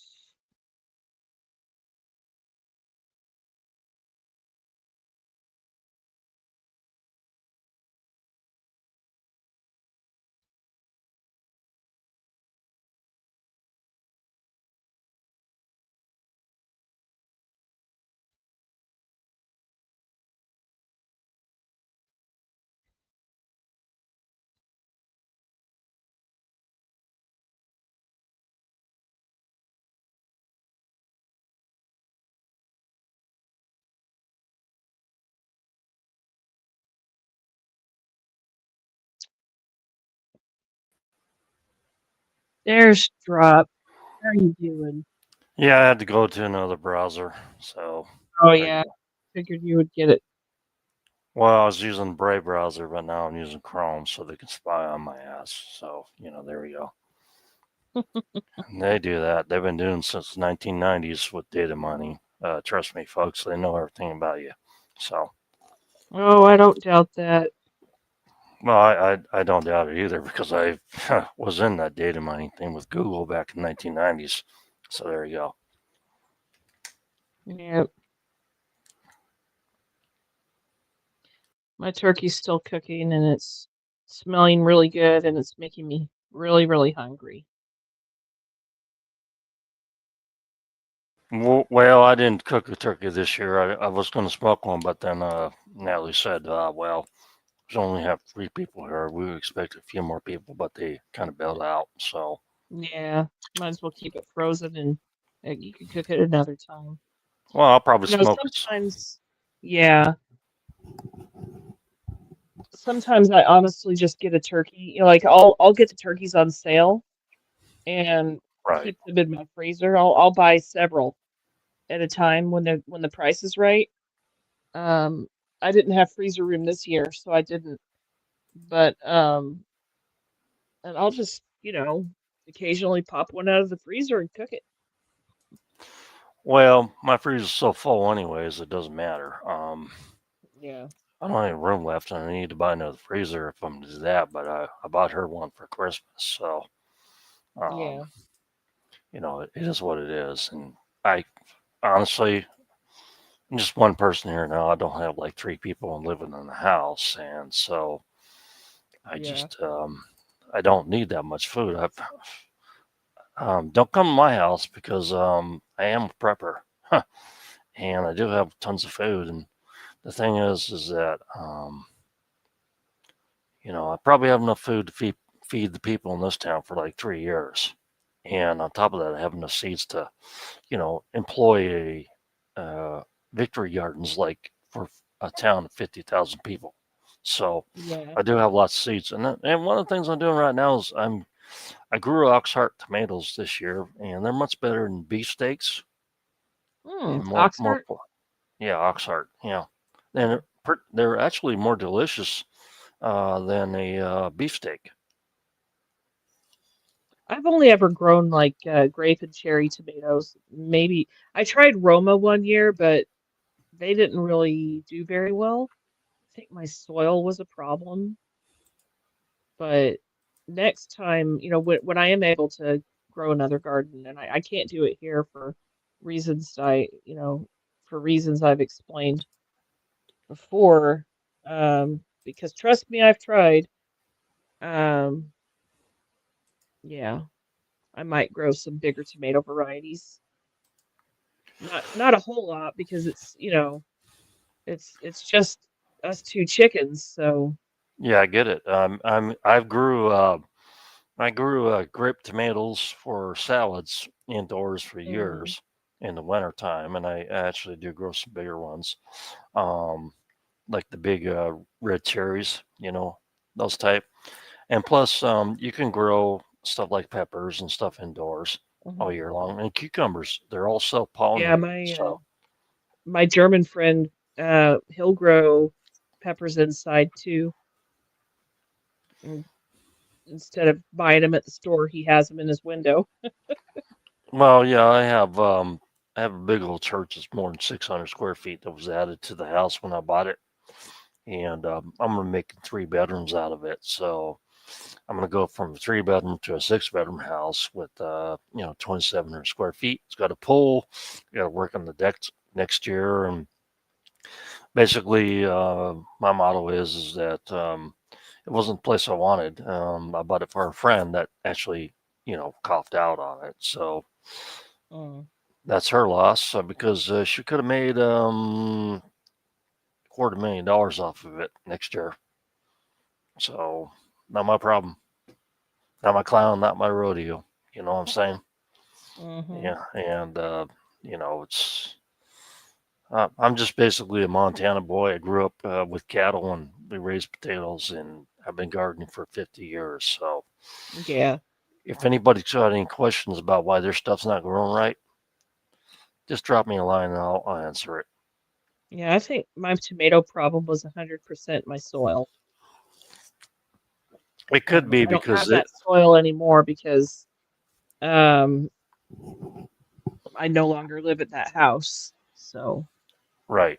But I have, people told me my carrots aren't doing well. They're just small and scrawny. And I was like, well, what'd you put in your soil? Well, I put manure and everything in there. It's like, carrots don't like a nitrogen level above 5. If your NPK levels, if you don't watch your NPK levels for what you're growing, carrots do not like a high nitrogen soil. They like everything else, but not that.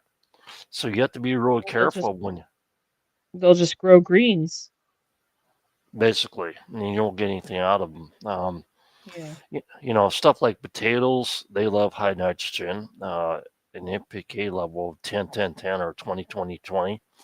Mhm. And do you know what I mean? Yeah. Nitrogen, potassium, and Phosphate. Yes. phosphate. Yeah. Right. And there's certain things that like root vegetables love to bulk up with the with the phosphate and potassium. But there's some root vegetables that don't like high nitrogen, and one of the things is carrots, and the other thing is that potatoes love all that high level of it. And you put your cow manure in there and mix your soil up and do everything like that, but they like what would blow your mind, cilantro. Mm-hmm. Okay, what do you think the NPK level is for that? Mm-hmm. Well, I'll give you a hint. It's basically what potatoes like, and that blew my mind. And I like growing cilantro. Never grown cilantro, and honestly, I don't know a whole lot about NPK levels because I really haven't had a whole lot of opportunity to garden as an adult. As a kid, when my mom did have a garden as a kid.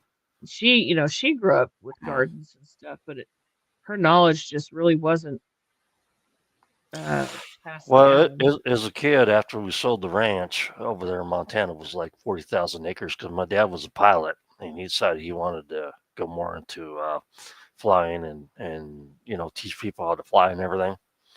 So we moved on to a little 10-acre homestead when I was a kid. And we grew a garden out there because he didn't make a lot of money back then. And so we grew up like in a garden that was like almost, 3/4 of an acre. So at 5 years old, I was sitting there throwing seeds in the ground, learning how to grow stuff. And they weren't very good at it either because my dad was a potato farmer and he raised cattle. Right. So it's like it's kind of a joke. Well, if you look at sheepishly me, she tried to go. She farms sheep and soybeans and corn and wheat and stuff like that. That's what they do. So she tried to grow a garden and it didn't go well. Like she tried to grow a vegetable garden. It was rather large and it didn't go well at all for her. Like I said, this is not my first rodeo. You know what I'm saying? Yeah. I've been growing gardens for 5 decades now. So Yeah. I do know about companion planting. Do know about the NPK levels and also the actual, pH levels you need in soil and what type of soil you need and everything. So if anybody has any questions, you can always, send me a message, in chat or whatever. I can help them because the growing your own food is very important. And you need to understand that most of the plants that you actually plant are 70% of them that are actually eaten are self-pollinating. All you have to do is shake them, put a wind fan on them, and they will grow indoors. Yep. But it's a hard thing for people, and I save seeds every year, and everything I sell for seeds. I used to sell seeds. I don't do it anymore because it's just not worth my time. But I save seeds every year for my gardens, and they're all heirloom that produce the same thing over and over again. So, that's really important that people understand the difference between hybrids and heirloom seeds. Oh, I hybrids. I'm in a few gardening groups on Facebook, and people will see something weird growing from the seeds they planted, not what they expected. They're like, "Oh, look, my plants must have cross-pollinated, and that's why it looks like this." No, honey, that's not how it works. Exactly. That's why you take your peppers and your tomatoes and put them in different parts of the yard so they don't cross-pollinate with the wind. Otherwise, you're in trouble. I mean, they'll just come up. They'll result in either no pollination or sterile seeds, not a funny-looking fruit. Yeah, that's one thing. Of the actual plant. Katie, that's one of the things I do is I actually, when I produce seeds, I make sure that they're actually the real seeds, and I make sure that they didn't get cross-pollinated. On top of that, I do germination tests to make sure that they actually are 90% viable or better. Otherwise, I didn't sell them. Yeah, but But the fact that people think that your resulting fruit is going to look like a combination of the two plants that cross-pollinated in that growing season is, uh, you know, it Yeah, I do. happened last growing season, folks. Sorry, you know. I do understand because I actually grew grape tomatoes and some other tomatoes next to them, and they actually hybrid and they actually produced these great big grape tomatoes, like of an inch wide. But the next growing season, Yeah. yeah. So you have to be careful about that, and I've never been about monetizing my channels.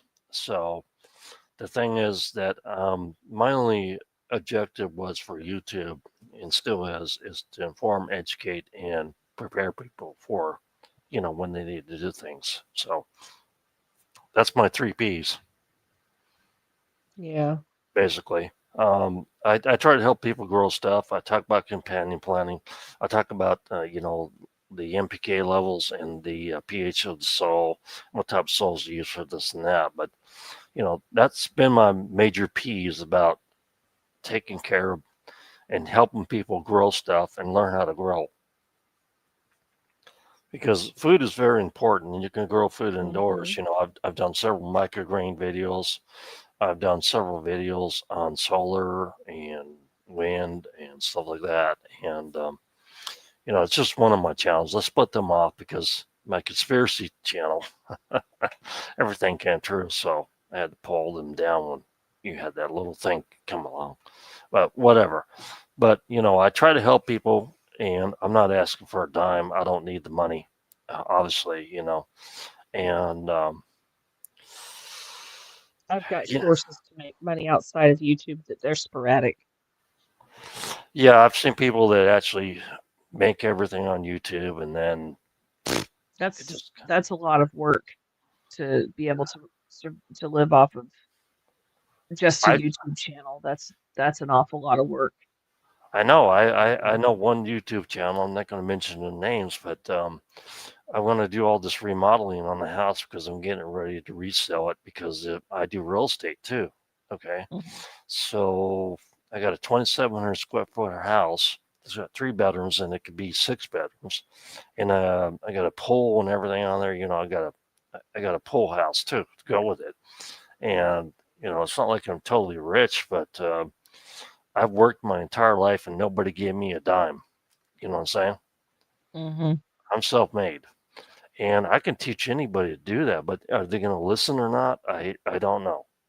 Because all I hear from a lot of people is, "Oops, I screwed up on this and I screwed up on that," and they do the drama on YouTube, and it's not going to work in the end. You know what I'm saying? So Yeah. good wholesome videos that teach people how to do real things, they're going to watch your channel. Mhm. The drama stuff, that's for the sheep. Meh, you know, and they're not going to really learn anything unless they actually learn from real people that know how to do things. So, you know, you actually cook because you're called Katie's Kitchen, right? Yes, I do. I my kitchen is down right now. Uh-huh. I'm not gonna even attempt to film in it anymore. It's Yeah, I dead actually have subject. cooking videos, Katie, and on top of that, my second late wife, which I was married to almost 20 years, I fired her from the kitchen after a year because I said, "Your food's horrible," and she says, "Okay," and she got a little bit bigger. So I guess my cooking wasn't that bad. I cook food so I can eat and survive. Keep us fed. Yeah, I understand, but I do love cooking, and that's one of my passions. And I cook Mexican food, I cook Chinese food, cook all kinds Mm, of food. Yeah, stir fry, I make it from scratch. Okay, I make my tamales from scratch. Don't num want to use. num. Yeah, it's all good. It's all good. Nobody ever turned down my stuff. My second late wife, one of her cousins came over, uh, and her husband says, "I don't like turkey," right? And I was like, "Really?" So I smoked a turkey on the smoker that year. And I think he ate more than anybody else turkey. I was like, you don't like turkey, Smoked right, boy? turkey is so good. I I smoked know. turkey for Thanksgiving one year. And I mean, I say that my family never let me cook anything for Thanksgiving, but it was rare. Um, Everybody else always had everything covered, so Well, I it know was welcome whenever I did bring, but my mama there was when always she's so alive. much. My mama Uh-huh. when she's alive, Katie, she was a very good cook. Okay, and I learned in the kitchen from my aunts and my grandmothers, and I learned to can there when I was 9 years old, with the pressure canner and everything Yep. else. I've been doing canning since I was 9 years old, and so canning stuff. I cheat a little bit now. I use uh, my electric pressure canner. It's called a carry canner. There's another name for it. Yeah, I've heard of those. I just do small Um, batches. I do 5 pints, or I can do 4 quarts in it, and it does an excellent job. You just turn it on, forget it. I yeah, like it. as long as it gets the temperature up to where it needs to be for how long it needs to be up, and it seals, it's good to go. Oh yeah, I have an all American pressure canner also, as well. I've Okay, got a 21.5 quart All American. something like that. That's what I got, Yeah. and I hardly ever use it along with the bathwater canner. The bathwater I use to sterilize jars mostly. Yeah. When I just I use my can, All American as a water bath. I just don't crank the lid down. I prop the lid kind of cattywampus, and if I need to water bath. but I think canning is very important for people to learn and make sure you have Absolutely. supplies for it. I canned over 120 jars of pickles this year Nice. alone, and that doesn't include my Cajun chili, which you may get someday if you're lucky. But um, Cajun chili? Heck yeah. my Cajun chili, it's Heck some of the yeah. best in the world. I don't like chili out of a can. It's just disgusting to me. And beef stew, I same. uh I have a love-hate relationship with chili. Um, Not sure if you've ever been on one of my lives when I explained why. I'll eat chili, but I'm not going to tuck into a big bowl full of it with a bunch of crackers. Okay. Yeah, okay. Um, it goes on, hot dogs, chili without beans, in my opinion, are for hot. That's hot dog chili. And with beans, that's what you sit down with a bowl full of. But when I was a kid, we went to a church chili cook-off, and I told you what church. You know, if you know, you know. Church chili cook-off where everybody brought a generously sized pot full of chili so that everybody could have a generously sized sample. And I sampled every single station, all the chili, and I ate bowlfuls of it. I can't tell you how many bowlfuls of chili I ate, but I went running around the gym because these churches always had a gym in the middle, right? I'm pretty sure my chili would wreck you. I mean, my Cajun Yeah. chili. But Because I went running around and around. I was a kid, running around and around. Probably I really couldn't tell you exactly how old I was, but I all that chili ended up in the middle of the gym floor. you know what's funny? I make cowboy candy. You know what that is? Yep. Okay, I make cowboy candy every year, and then I sell it at the flea market because on the weekends I can't trade stocks between Saturday to Sunday night, and Right. so we go out there when the weather's good and we put up the tent and all this stuff. My friend Natalie, um, can't call her girlfriend yet because they're not really like that. But the thing is that I sell that cowboy candy and everybody stands in line for it because they already know what it tastes like, and they're like, "I want some cowboy candy," and it's like, "Yeah, Knocking each other over. yeah." Well, it's like, I grew up riding horses and herding cattle, and I'm from Montana, so I really am a cowboy. Right. A real one, 6'2" tall one, and you know, um, You, I, you need a tall horse. I actually had one called Blackie. My mother used to scare when I climbed on the haystack to ride that thing bareback because that Blackie was like, geez, he was about 6.5 feet tall and had those big hooves. You know, every time my mom caught me on that horse, she was like, "Get off there! What are you doing?" You know, it's like no, drafties are so they're known to be gentle. Oh, he was a great horse. I had a Mustang, and he was very, very green, but his his personality, and he was gentle. He was just green, and his personality, he was so sweet, and Did you rope him and run extremely. around? Did you rope him No, I around? didn't. No, no, no.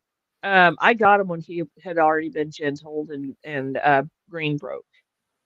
Um, but I Well, never lacked the time to spend with him. I have this odd behavior where animals just come up and lick my feet and stuff. And I said, "Get away from me! I'm not Jesus." Even big old dogs and stuff. And I go out to what we call the Dalton store over here in Arkansas, and that big old Great Pyrenees comes up to me and just licks my feet and wants to hug me. And that thing's like 300 pounds. I was like, "Leave me alone." But well, my horse didn't lick feet. He didn't lick. Like he didn't put his tongue on anybody, but he sure did love to scratch his head on people. Oh, I know. I had one that used to like to bite the back of my neck. I mean, come on. He didn't bite either. He didn't. He got lip. He would use his lips to kind of tickle and stuff like that, but he wouldn't bite. He didn't kick. I mean, he'd kick up his heels if I was lunging him and he was feeling it. He was feeling good, but he wouldn't like kick out at people. Yeah, he would just nibble on my shoulder. You know what I'm saying? Yeah. I'm not saying he bit me, but he's like, "Oh, I love you," and it's like, "Go away, animal." It's like, Yeah. I'm thinking. You ever seen that show called the Healer? Yeah, well, that's a show that they made about this guy that had the special abilities, and the animals just loved him. And they followed him around. Well, guess what? That's what happens to me all the time when I'm around animals. Yeah. It's like, go away, But if somebody doesn't trust your dog, or your dog doesn't like somebody, I walk away from them because I know they're not a good person. Honestly. Yeah. I really do, because the dogs know and the cats know if somebody's not a good person, you walk away from them, and they do this that. is true. Yeah, but and then there's that one mean, nasty bulldog that my friend babysits who just hates everybody. So, yeah, well, I'm not worried about a bulldog. They're only like 85 pounds. They get a little rambunctious, but they, Son's not allowed to go over there when he's there. Yeah, I used to go out in the desert over there in Washington State and kick coyotes that were about 70 pounds, so I'm not worried about it. Keep them away from my chickens.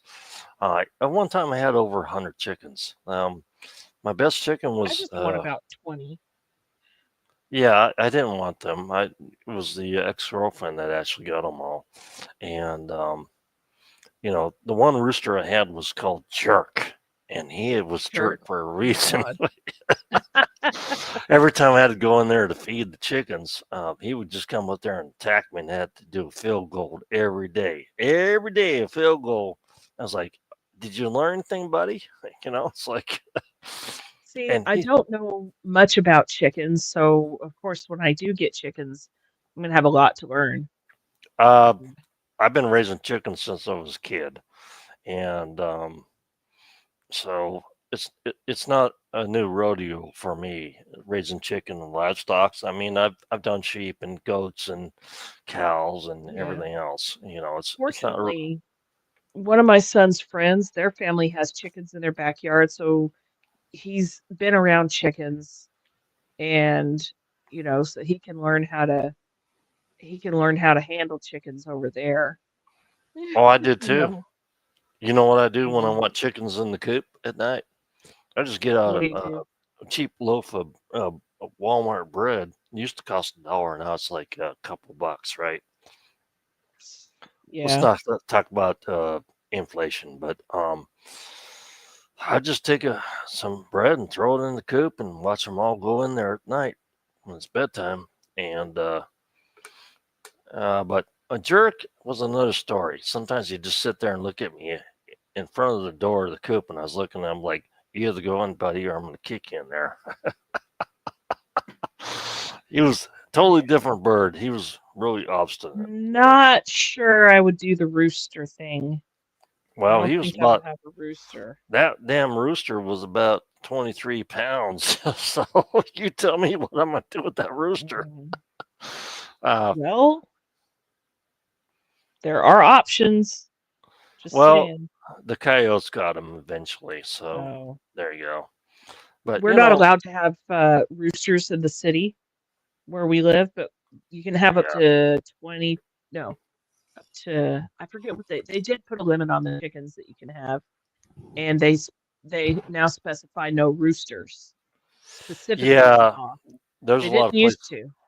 There's a lot of places that do that, and I think actually you can bought a have place that has unrestricted land, so I can actually have anything I want. 8. I think you can have up to 8 hens and no rooster.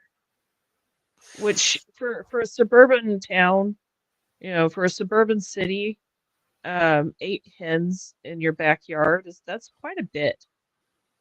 That's a lot. Yeah, you can get about 8 eggs a day if you're during the summertime, and 4 during the winter, or 2 if you're lucky. Yeah. And the feed cost on them and being on the scratch. And the one thing I did with the chickens is, during the springtime when it's getting ready to plant the garden, I would just let them all out and scratch up the garden, and they turn everything over. And that no-till method. Use your chickens.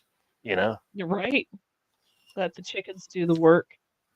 Well, they tilling, did. as I understand it, actually damages something under this. Is something in the ground that's vital for soil health, and I can't remember what it's called. Your micros and your bios and stuff like that. And when you're actually, a lot of places that I've lived, you have to actually have, what do you call it? Raised garden bed, because the soil's just crap. I mean, everything's limestone the soil over here is black clay. Yeah. Like I sunk down. I sunk down so far. I was up to my knees in mud, so I had to get a bunch of brown matter and amend the soil heavily to be able to plant anything. And it was a raised bed. Yeah. It was just a raised bed kit with the one thing you want to do though is you know how to actually produce yeast from the air, right? Because yeast is in the air. You can get some. You can get some fruit off of a tree, like apples, juniper berries, or even grapes off a vine and stuff like that, and then soak them in water, because the bloom, that white bloom on them, is actually going to be wild yeast, if I'm not mistaken. Right. Um, But if you actually think about it, the best thing you can do with the raised bed at the end of the year before it gets the cold snap is to actually just ferment some yeast in your bowl, whatever, and then you pour it across your raised bed. Then you fill leaves from your trees on top of that. Not pine needles, but leaves, and that actually helps the microbes grow during the wintertime and refresh and reinvigorate your actual beds. Now, pine needles are too acidic, right? Yes, and actually they're a good source of vitamin C, and you can actually brew them up and use them like antibiotic thing. So there you go. Yeah, I knew that. I just had forgotten it about the vitamin C. Yeah, the vitamin C is very important. Remember that guy called Nostradamus? Mm-hmm.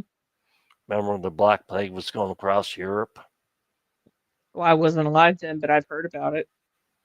Yeah, okay. Well, okay. I don't personally know the guy anymore, but whatever. I may be older than you think I am. But the thing is that Nostradamus, most people say he does the predictions of the future and everything else, right? Mm-hmm. Okay, that's not true. What he did the conference, but what he really did was, did you know Nostradamus started to be a medical professional, a doctor? Hmm. That's rarely mentioned in history. So he went to school to be a doctor. That's what he really did. And during the Black Plague, what he actually did was he actually used rose hips, which are high in vitamin C, to help Mm-hmm. cure the plague. So, you know, if you have pine needles everywhere, you've got plenty of vitamin C to help cure anything you have. So, just letting you know, that's what he did. That's what he's really famous for, is being a doctor and actually curing people from a plague. And most people don't know that, and they have no idea. They just think he did predictions of the future and all that crap, and the contrans, but it's not true. What he actually was a trained doctor, and he discovered a cure for the Black Plague, the Black Death, or whatever you want to call it.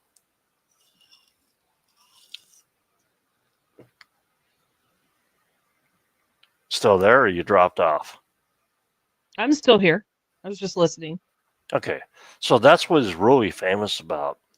Not the predictions of future, but he was actually, physician. He traveled from kingdom to kingdom. Actually, he made his money off the royals on that.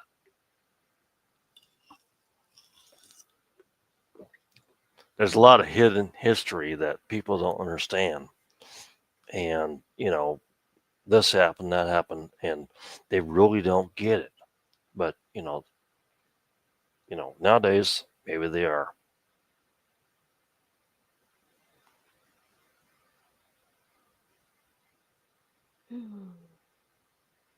That turkey's really driving me crazy.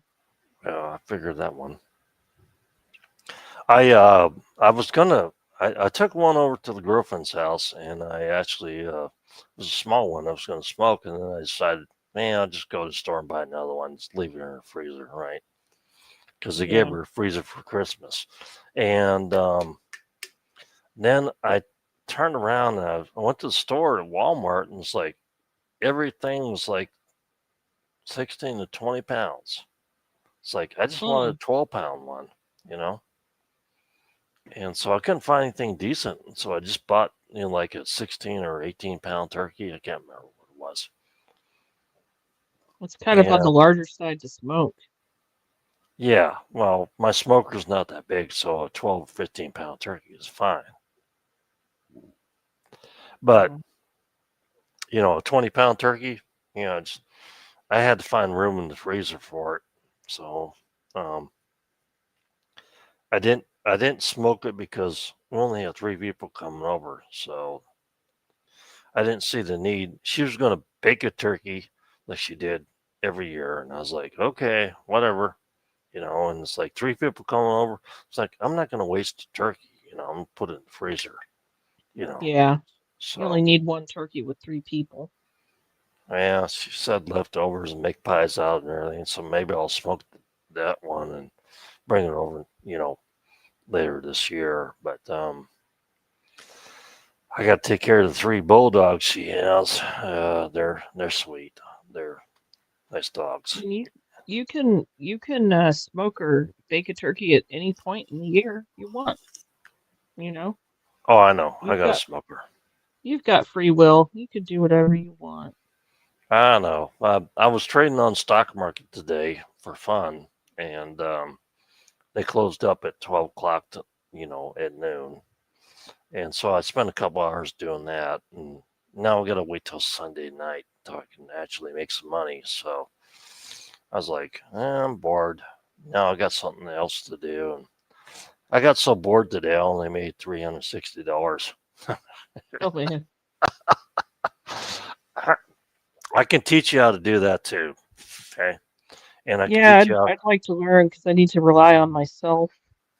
Well, I can teach you how to do it. I can teach everybody how to do it, and I'm not making a dime off of it. I'm gonna drop trade channel. I'm gonna go ahead and in January start producing videos. I'm just gonna I actually record screen everything I do. So if they Hmm. mess up, I got evidence that I made this much money, so they can't cheat me out of stuff. But There you um, go. I'm working with this one company now called Top Step, and I'm not trying to promote them, but what I'm telling you is that I've had my own broker accounts. I still have them, 4 of them, and I get a ton of emails from GoCo. It drives me up the wall. How many IRAs do I need to have with you for gold and silver? It's like leave me alone.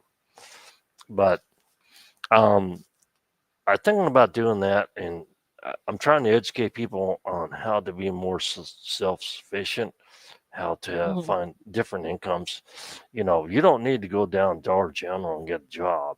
I mean, people can do that, but yeah, the nearest Well, store is 6 miles down the road. It's called Dollar General. I And need something I can do from home because well, you getting can. a job outside of the home right now is not financially logical because I can't take him to work with me if I work outside the home. That Well, which means I have to pay somebody to watch him, I don't know if which you means ever trade. I would be working to pay for childcare so I can work. You know, Yeah, yeah. it doesn't make any Basically, doesn't make any yeah. sense. I actually started trading stocks around 2005. Actually, was an investor in 1998. And I'm obviously a boomer, so I don't know crap, right?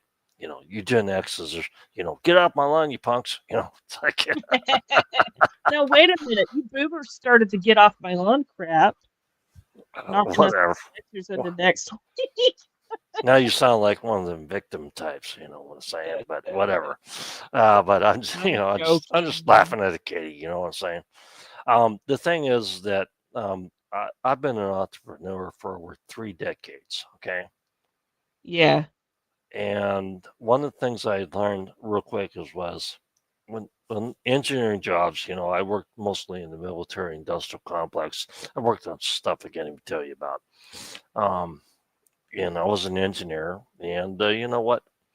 I kind of stuck with that title for a while. And then I was in Atlanta, and my wife was like, "You gonna look for a job?" And I said, "Yeah, I'm gonna look for a job." So I decided to go down there to unemployment and say, I just want my paycheck. Give me my money. Give me this, give me that. And they said, "Well, did you ever think about truck driving?" I was like, "Hell no." What did I give them that, you know, prison Trump stare? You know what I'm saying? I was like, "What are you talking about?" And it said, "Well," then I sarcastically said, "How much does that make?"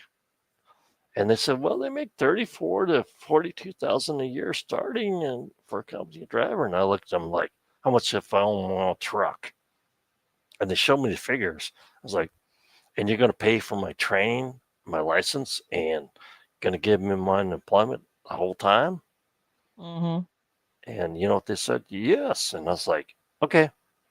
And so I sucked up for 6 months.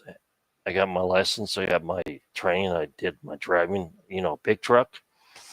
And I hauled steel.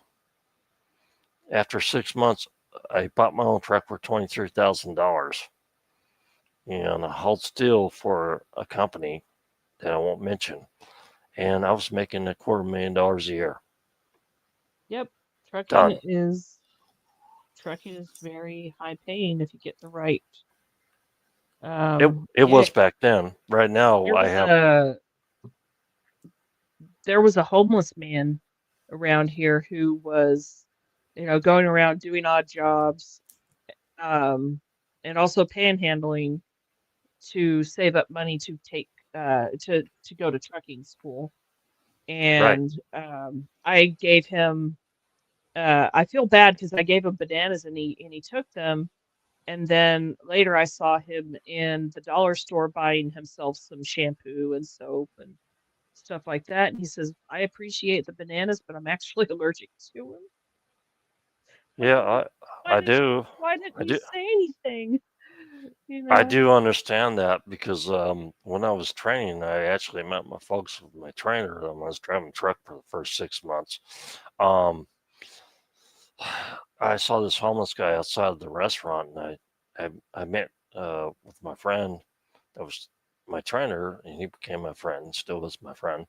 And my folks, when we sat there in the restaurant, and I ordered an extra meal, and when I walked outside of the place, I handed them thing for a meal, because I'm like that. But I've actually had people that actually got kicked out of their house because they couldn't pay their taxes, and I paid $12, $14, $1,500 for to get them back in the house, and like 3 or 4 Nobody months should have later, to lose their home over taxes. That's did. just awful.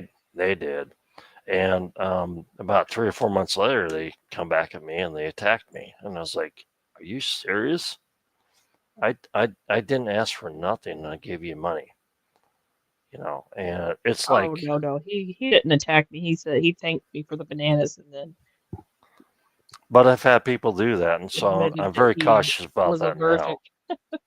I'm very cautious about that now because I've had people I've tried to give a hand up to, and they turn around and attack me, and No. it's really sad. You can take a horse to water, and you can teach them a lot of things and how to, improve their lives, and then they just don't listen. They keep doing double down stupid, and then he's not around here anymore. I'm hoping that he did get his trucking school. Very nice guy, very, very polite. But I went from an engineer to a trucker. I've in the past I've also had a couple of dial-up ISPs, and I make good money off of that. And I did web development, coding, all this stuff, which I have all the skills. And my wife used to think I didn't have a job, and she'd come up and because she was horrible, she loved to spend money, so I didn't tell her how much money we had.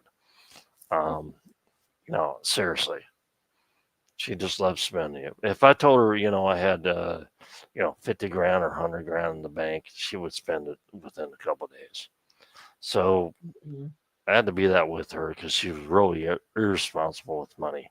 But she did love to go to the flea market, and she did make a lot of money selling stuff. So in that way, she was positive. So, and I loved her dearly. I'm sorry she passed from cancer, and it really hurt when she died.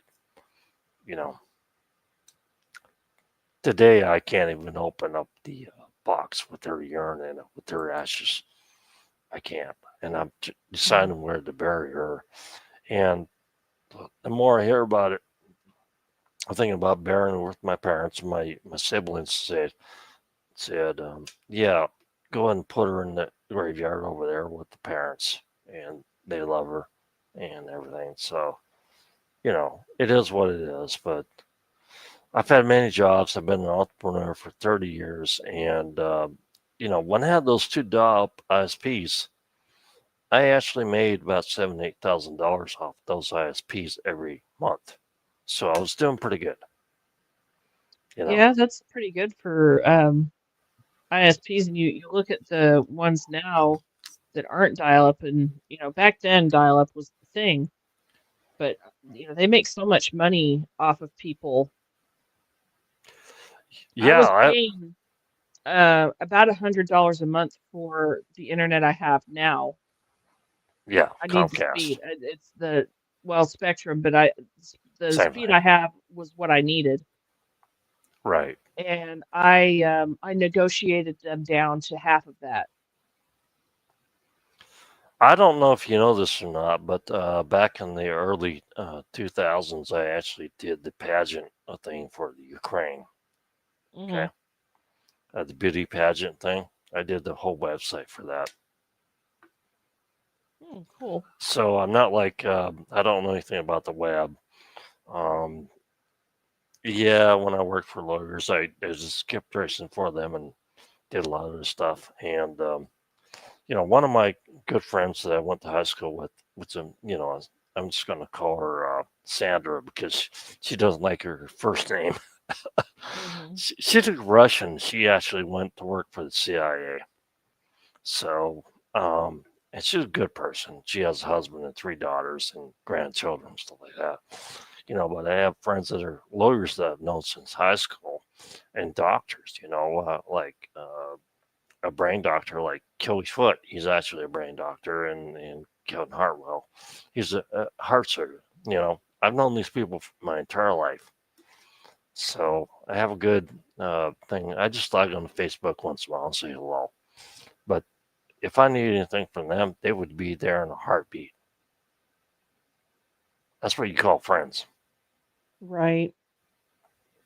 So, and I'm gonna hit 61 this year in December. So I'm not really a spring chicken no more, but I'm not not weak. Last time I checked out how much you can bench press was like 245 pounds. Um, and that's a different story, different time. But my dad was really strong. My entire family's strong. When I was 14, I started with 195 pounds for a max bench press, and when I turned 15, about February or something, I bench pressed like 435 pounds, and I'm only 6'2". I'm not a big guy. You know what I'm saying? Well, to me, that's big because I'm 5'2". My sister's 5'2", and I wasn't messing with her either because Becky is well, my other sister is what 5'8", and they got in a scuffle one time when they were kids and teenagers, and Becky came out on top, and both me and my sister Louise were sitting there taking karate for like 10 years. And she kicked crap out of her. It's like, I always measured my comment store because I don't want her to climb on my back and stub my head in. You know what I'm saying? She's pretty mean. Yeah. But she mellowed out now. She's like, yeah, I get it. But whatever. But there is certain things in life that you need to do, and I've always made money on businesses, and I don't plan on taking a government check. In fact, I want my money back on Social Security with interest. Because I don't think I'd live on the 2,500 a month crap. And I hope everybody else has the same feeling that you want to actually learn how to do things and make money on your own and not worry about the government, controlling your life. Because I don't need them.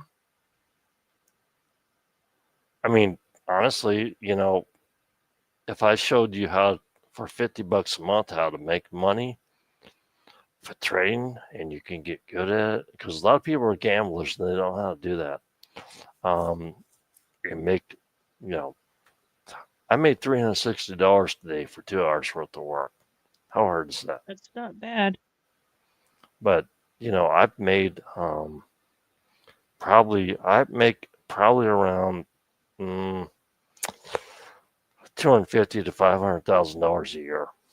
Okay, that's what I make, and I'm not kidding. I'm not going to brag about it, but the thing is that I go slow pace, and I do my stuff, and I'm always shifting from business to business because if that one dries up, you go to the next one. So I am a businessman. I've done this my entire life, probably for over 30 years now. And I'm self-made. I'm not going to apologize for being a little bit, in the money. And I don't think anybody should. There's no reason to apologize for it. Well, I didn't get no big inheritance. I got like $12,000 when my folks died. I was like, that was nothing. I'm lucky if I'm going to get anything. Well, there's a lot of people like that, and then there's people that actually, like my current girlfriend, their family's just robbing the cradle. You know what I'm saying? They're robbing everything they can. they threw her a bone, and it's like, but she's situated with her own house and everything. And I buy everything with cash. She bought the house with cash. She listened to me. And that was refreshing that somebody actually listened to me about this, I mean, if you can buy it with cash, go for it because that's less interest. This is my fifth house with cash, Kitty. Yeah. Okay. I've been doing this for a long time. And, I'm not trying to sell anybody a course. You don't have to buy, spend thousands of dollars to listen to me. But you damn well, damn gummit better listen to me because I know how to make money. I've been doing it my entire life. And a lot of people, they look at that and they keep doing the same stupid things and they're wondering why they're broke and they go in debt and everything. I don't have any debt. I haven't had any debt for over almost 25 years. I'm not going to go into debt. I'm never going to do this again. It's just, I'm just wondering why people do this stuff because, the Bible says that never be a debtor or a creditor be, you know what I'm saying? You know that verse, right? No, not really. It's in the Bible. But if you have a long-term goal, so that, like I said on my drop trade channel, I will start doing stuff in January, how to trade stocks, and it's educational. It's not, I'm not trying to force people to actually, do anything like this. But I'm going to show you how to do everything, and I'm going to show you real life stuff, and I'm going to record the screen. And if you want to learn how to do that and where to go, I will teach you. I've tried a few prop firms and some were crap. And this one I really like because they pay out and they pay the money. And you get to keep first 10 grand. I'm not trying to, promote their channel. Okay. I'm not going to do that. If they're crap, I'm not going to promote it. I'm not going to try to bam people and, bamboozle people into spending their money. But if they really want to learn stuff, they can watch me trade and they can see a video where I'm actually doing it live for real money. And they can spend $50 a month until they can prove they can make the money. And after that, there's no fees. You're just making the money. Are you talking about the Top Step? Yeah, I am. I've got 3 accounts there now that are funded. There's no fees on that. I make my money on that, and I figure if I got 5 of them lined up and I'm doing $100, $200 a day, I'm making, 10, 20 grand a month. How hard is that? And I'm going to do that on my trade channel. I'm going to say hello to everybody so they know what it is. And, it's hard to trade. It's like, it's hard doing anything like that. You can learn, but it may take you 6 months to 5 to a year to actually get to the point where you're actually know what the market does and what's profitable. But, what do you got to lose for $50 a month for 6? You know what I'm saying? I've been doing my own broker accounts for since 2005. And unfortunately, when this first started, I listened to Jim Cramer told me to buy Adelphia.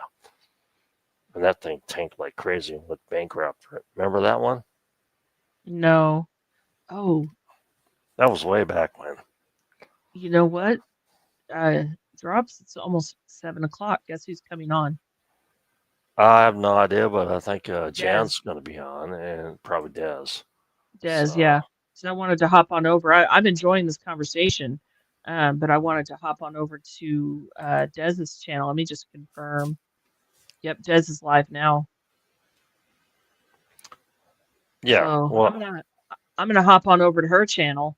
I understand, but as far as I'm telling people, I prepare, inform, and educate people, and that's what my main deal is. I don't make money off of you. I don't sell a course and all that stuff. I'm not about that. I'm about helping people help themselves. There you go. Right. That's good. I will check it out. I'll keep an eye out for it. I'm subscribed to at least one of your channels. I'll find some more. I'll find the others. Yeah, there's a few more, but Check 'em out. Conspiracy Channel's been mostly deleted because of I took too many strikes during the COVID thing, and everything turned out to be true. So there you go. All right. I'll talk to you later, hon. Take care. I'm gonna go over to Dez's channel. Yeah, I'll talk to you later, hon. You have a good night, and I hope that you actually. I hope you have a good move and everything goes well. All right. Bye. Bye bye.